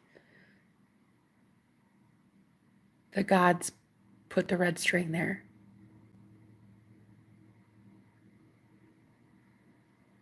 Can I just go to the gods and ask them to keep it there? God, I feel like I fucked it up.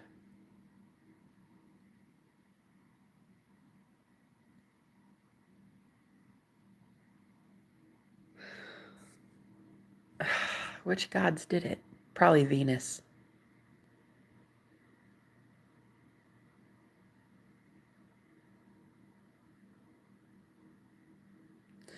I feel like any gods that love two souls that much would probably be willing to do it again. If you wanted that person to be out of your energy because it was becoming obsessive,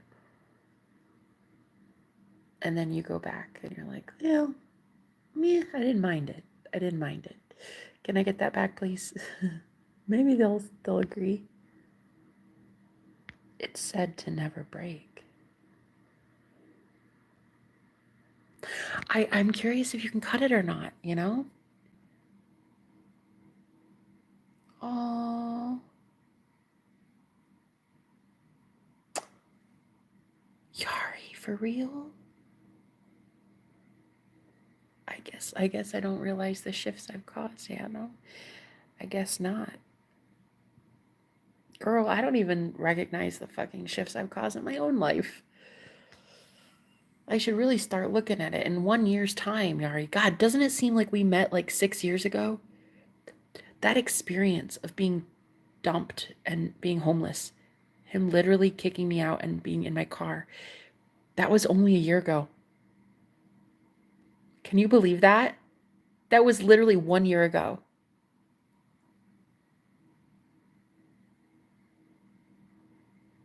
Insane, right? It's Greek mythology. The gods called Moirai, who are three sisters who made the string.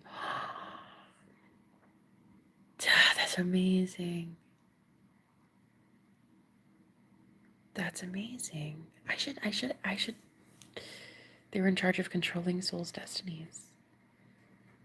Oh, but now we're in control of our soul's destiny. So if I want to manifest him, I'm in control of it. Not three gods, me. And so if I want, I manifest it on my own.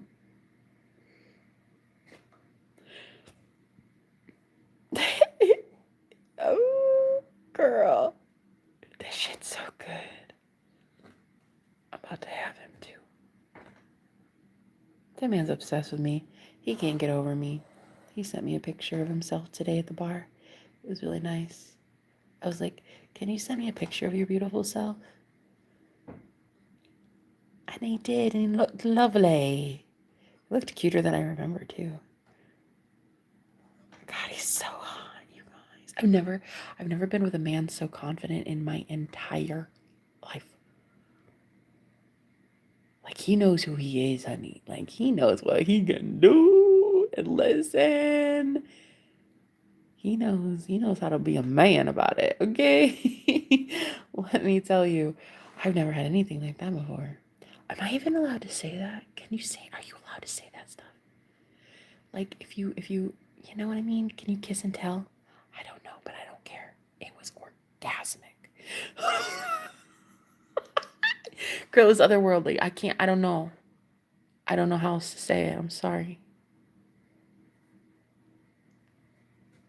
I don't know. I can't. I'm sorry. Oh my God, another thing. Dude, listen. He is so okay. This is where it gets just above PG, okay? He was so in my mind and in my body that he could physically feel. He knew when it was happening. Does that make sense? I know you know that makes sense. He knew when it was taking place because he could feel it.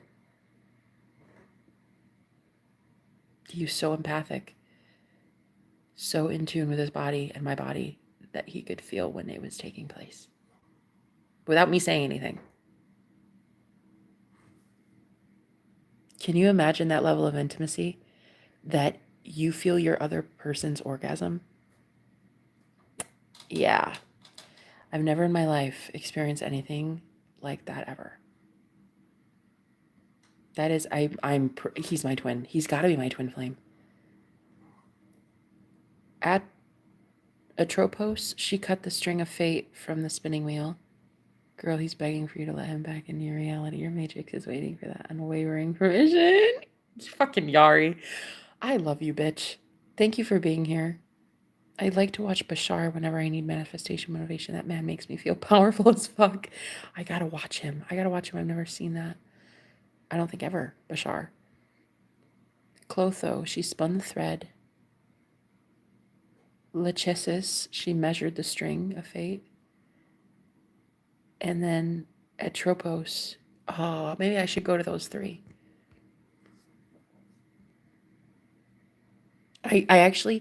I even named them. I even said them out loud when you named them because I really want to work with them. I want to see if they'll do this for me again. Together they're known as the Morai gods, and they control the string of fate within two souls. Oh my, that is so fucking cool. You're awesome. Thanks for that info. I'm gonna look it up for real. But yeah, that's how I believe that we are twin flames, because I've heard it said that when you are with your twin and it's your sexual encounter with your twin flame is so otherworldly that you will know. That's what I've heard. I've heard that you will know it's your twin flame because of the sexual encounter. That it is something no one else it's otherworldly, literally otherworldly. And the thing is, I thought that I'd been with my twin before. I thought that was good. That was nothing. Sorry. Ex who? Sorry, that was nothing. And that's the thing is I thought that was good. I thought that was my twin. Mm-mm. Mm-mm. Mm-mm. No. No. There's no way. I'm going through an awakening that I never went through with anybody, not even you know who. You know who we shall not name. I didn't even go through an awakening with him. Uh-oh. Looks like the fates and the gods did not want me with a fake. So, yeah. I think I found my real true twin flame. I don't think I'd be going through this mass awakening if it weren't my true twin. Oh, thank you, babe. I love that. Please do that. Please do that. I'm going to talk to them. I'm going to talk to them. I'm going to thank them for it in the first place. And then I'm going to be like, listen, ladies. So I went all cuckoo for Cocoa Puffs and tried to get this guy out of my head. And I think I did something stupid. Could you bring back that red string of fate, please? Thank you so much. Because the sex was really good. Thank you. Yeah, I'm going to have to beg on my knees for that. I really want them to give me that string of fate back. I've sent the email. Oh, awesome. Thank you. I'm so happy for you, and I'm putting my own energetic input to get y'all back together. Oh, thank you, baby. It's going to work. It's going to work. I'm so glad I got to talk tonight, and I appreciate you guys being here. Thank you for listening. I just wanted to I just wanted to figure out what this was and what's going on, because otherwise I'm here alone. I don't have any friends, and I just I'm afraid of going insane.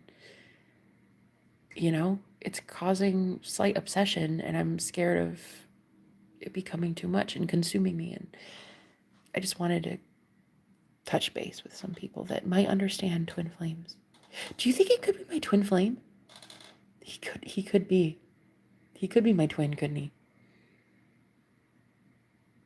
He probably is.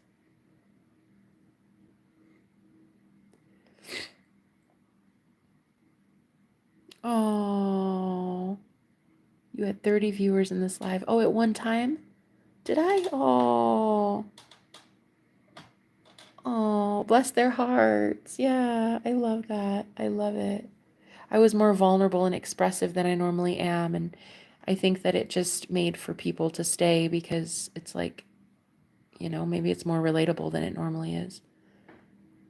Oh, I think he's my twin.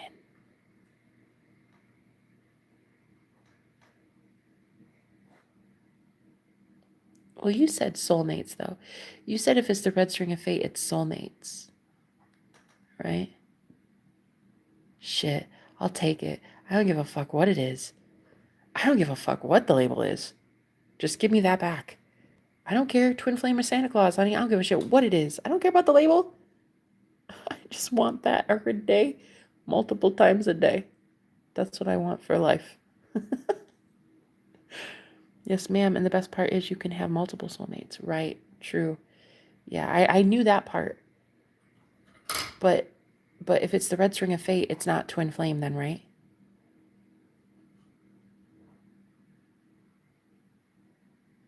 Is it just that there's one soulmate that you bind with, you want to stay bound to? Or what makes that soulmate the one that you bind to? Just willingness? Your own will? No, it's mostly with soulmates. Okay. Okay, that makes more sense. And if you think about it, soulmates are two different souls. Twin flames are the same soul. So you don't need a red string of fate with your twin flame. You are your twin flame. But with soulmates, you would outgrow them eventually. You would be able to leave them behind and not find them.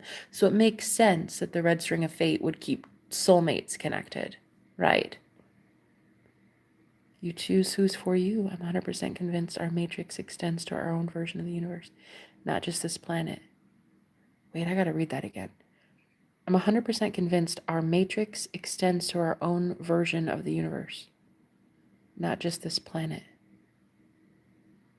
I believe we have control of every dimension and being across our universe. I agree. I agree 100%. Yes. We have control over every dimension. And yes. And every being as well. Yes. It's the fact that your souls have fallen in love in every timeline that binds you guys. The soulmates that aren't binded is because they didn't fall in love in every timeline, just a few. Oh, wait.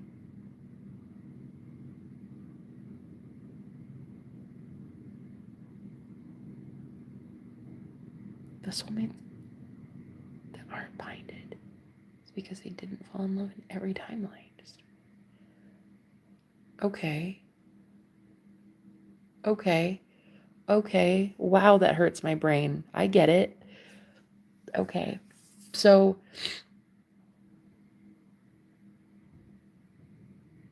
but this one falls in love in every timeline because they're binded. Because they're bound. Or they're bound because they fall in love. Like, for example, if me and you fell in love in only a couple of our timelines together, then we wouldn't be buying. Right. Oh, okay.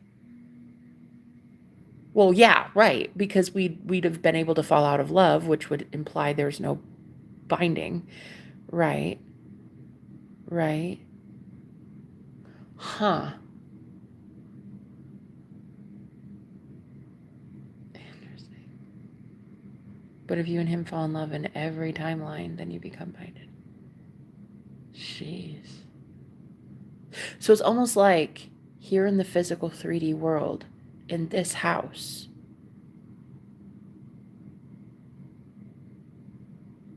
it was one timeline, but it like our souls felt it in every timeline or something. I have to know more about this. I have to know about timelines and stuff. I really want to talk to you about this. You're incredible. You really are. You're so cool, Sarayan. I love talking to you. You got a really cool mind. So, like, let's say you died 3 times. Okay?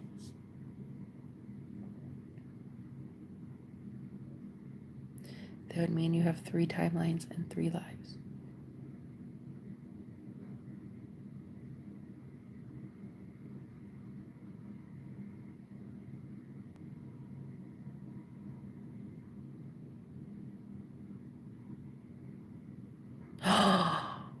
Yari.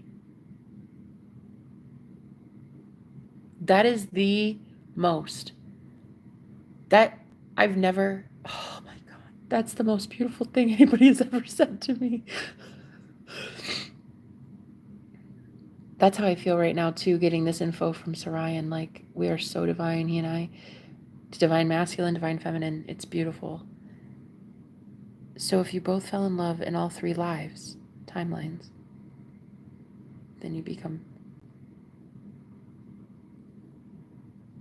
Oh. Okay. Okay.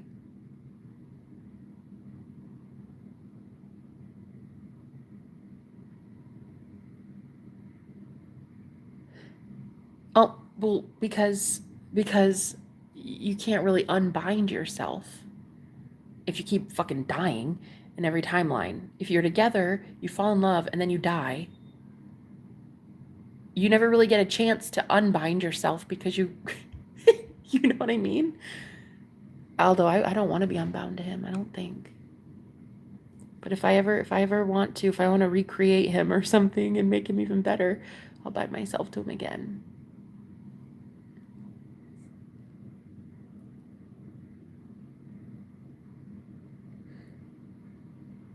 So, if I died 3 times, and each time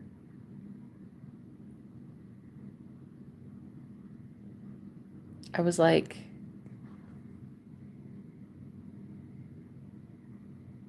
already bound to him from a past life, we'd still keep being bound until I determined that I don't want to be bound to him anymore.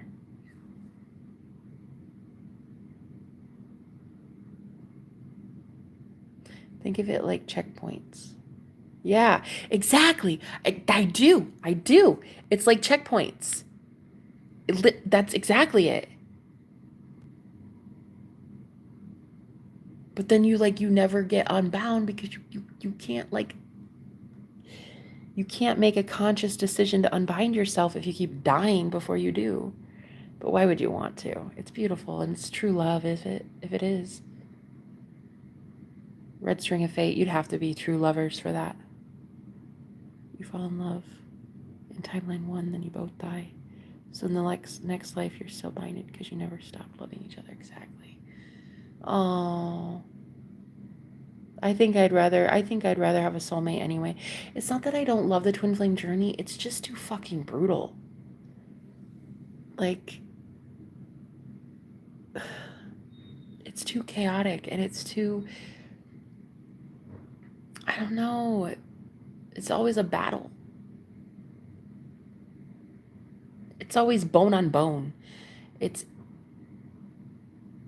two weapons being used against each other, and I don't like that anymore. I don't want that. I want a soulmate love. Like, I want what this is then, because it's still very, very, very high vibrational. It's still divine. It's still gorgeous. It's, and maybe that's my life purpose.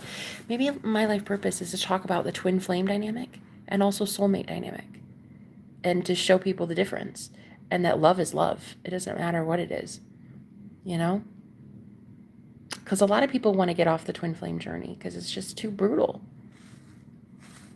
And maybe it'd be nice if people saw that this is what you can go to.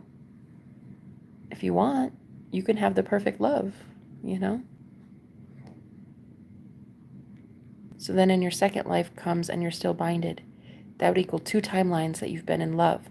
But if you guys stop loving each other in your third life, then you die. It would break the bond. Oh, meaning you would not be binded in your fourth timeline. I get that. No, I get that. I get that. That's the equivalent of my grandparents. I know when they both passed, they're no longer together on the other side. They were together here in this lifetime, but they're not together. They were not in love in this lifetime. They were soulmates, but they weren't madly in love. So they're not, I didn't know about the red string of fate back then, but I learned through both my grandma and grandpa ancestors on the other side. They told me they're neither one together because they're not destined. So they're in different timelines.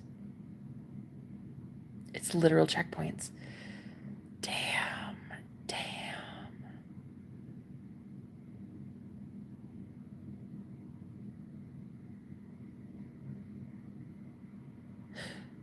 Are we just, is it possible? It's possible to fall out of love in this lifetime, right?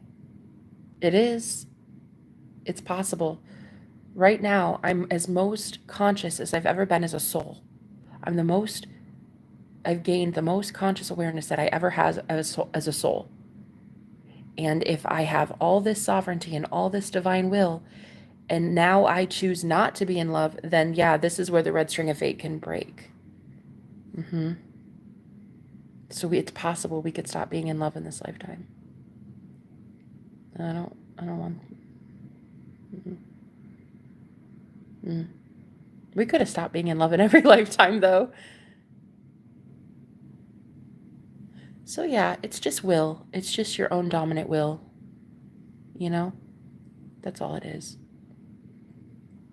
Love is what keeps the string alive. So as long as you both feel love for one another, then it won't break ever. Wow. Yeah, I do feel love. I feel love for you right now, Sarayan. I love you. Hello. But if you fall out of love, the string will fail. Oh shit. Yikes. I hope we don't fall out of love. But if you fall out of love, you can have the red string of fate with somebody else, right? You never lose love. Right?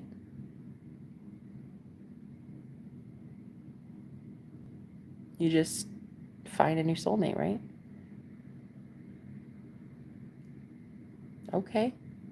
Okay, this is so good to know. This is so good to know. No one controls your destiny but you. No one. Not 3 gods, not a string of fate, not anything, nothing. You control it. If you want to be with that person, stay in love with them, keep it working. If not, you keep it pushing. He's sexy. But I don't know if I can stay in love. We'll see. I'm 35. If one string snaps, another is born, which is why you have multiple soulmates. Oh, okay. So it's not just that. Oh my God, Sarayan, it's making fucking sense. It's making fucking sense. So it's not just that he's like the most special one. It's just that in a past life, we didn't unbind ourselves yet.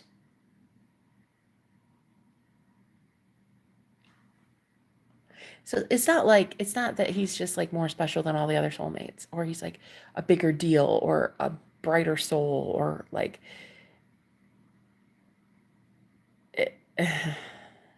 exactly.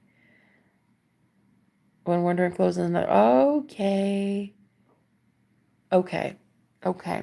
Right. Yes.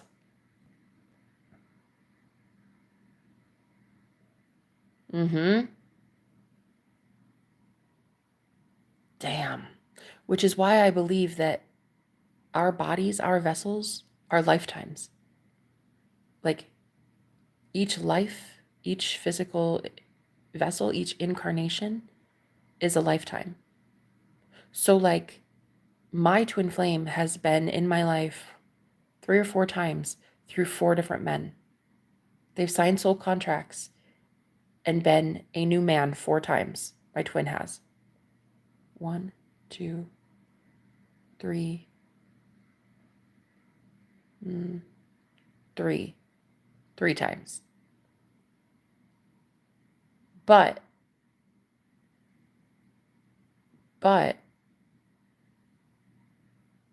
the twin flame is the same soul. You don't need a string of fate. But with soulmates, you do, because otherwise your souls would part ways because you're not the same frequency. Souls are not the same, like they're 2 different souls. So they vibrate at a different frequency, which is why they're bound. They have to stay bound. Otherwise, you'd vibrate out of each other's orbit, you see? But twin flames, you are always your twin flame. You're the same soul. So you always have that same frequency, that same vibration. You really can't lose that because they are you.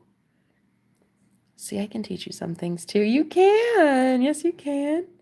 The twin flame is 2 halves of one soul, so they don't require a string of fate. Exactly.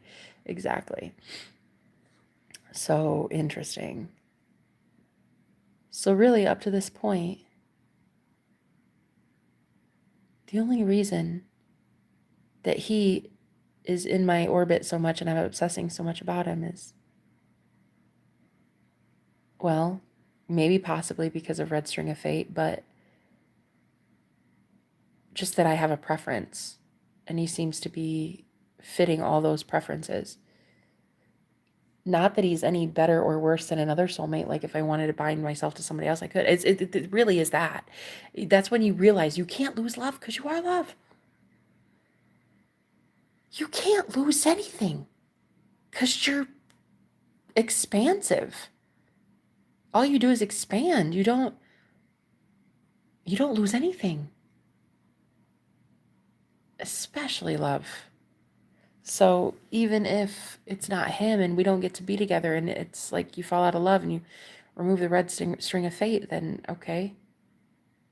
Somebody else will come in and I'll want to have a string of fate with them. maybe a one night string of fate.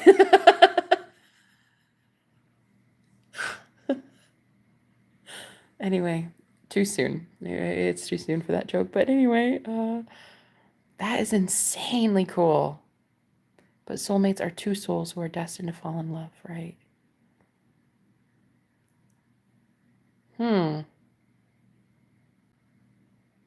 So if I fall out of love though with him and like say I'm getting breadcrumbed, okay, and I say I am not able to manifest him coming in the way I want him to, well then I would just cut cords and manifest something new. Right? Wow. It really is sovereignty. This lifetime really is about getting it right. This is the last one I think that I'm going to ever have that struggle of not knowing at a conscious level who I am. You know, once you realize you're God, that's it. Why would you ever want God to suffer? Why would you ever want yourself in pain? Never. So I'm going to put that red string of fate right back on my pinky, babe. Then the cord will not be tied to his finger, but will stay on yours until the other end can tie to someone new to bind you to.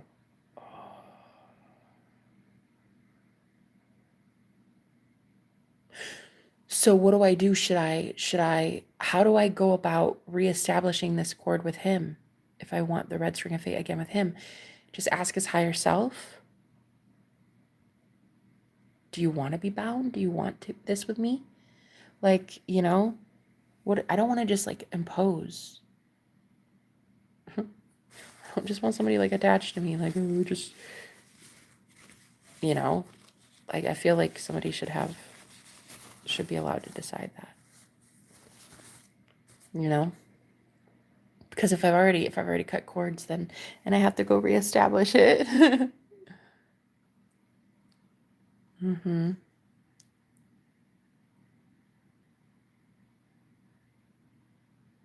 Okay. I will. I like that answer because I'm gonna go ask them the Morai. Is that what their name is?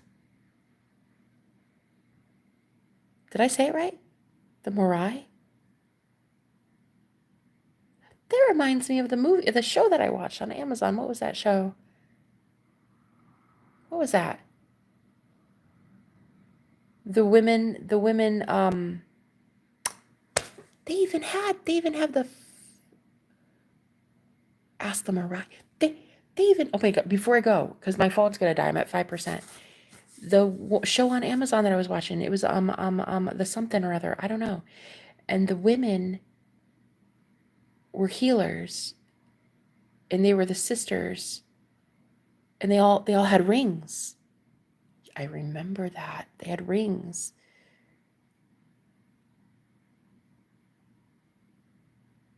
The Last something. What was that show? I don't remember what it was. But there was a sisterhood. Mo Moiri. Moirai. Moirai. Oh, okay. There was a sisterhood, and they had rings that kept yeah. That's what like proved they were in a sisterhood, was their rings. So that's crazy. Hmm. They were called the Morai or something. Yeah, the Morai sisters. It's crazy. Huh. So that's cool. I'm gonna have to go look that up. I love you. Thank you guys for listening. Thank you. I'm glad I'm not crazy. I think that it's the red string of fate. I think that's why I can't get over him. Okay. Oh, I am. Morai. Morai, right. So I'm gonna go do the visualization of the red string of it. So I'm just gonna ask his higher self if I can do that. Can I reestablish that? Thank you. Thank you, Carrie. That's very sweet of you. I'm gonna see, can I reestablish the red string of fate with you? Pinky promise? Interesting. I love you. Can you email me? Are you busy tonight? You should. Okay, I'm gonna reestablish it. Ask his higher self. I'm gonna reestablish it. Can I email you?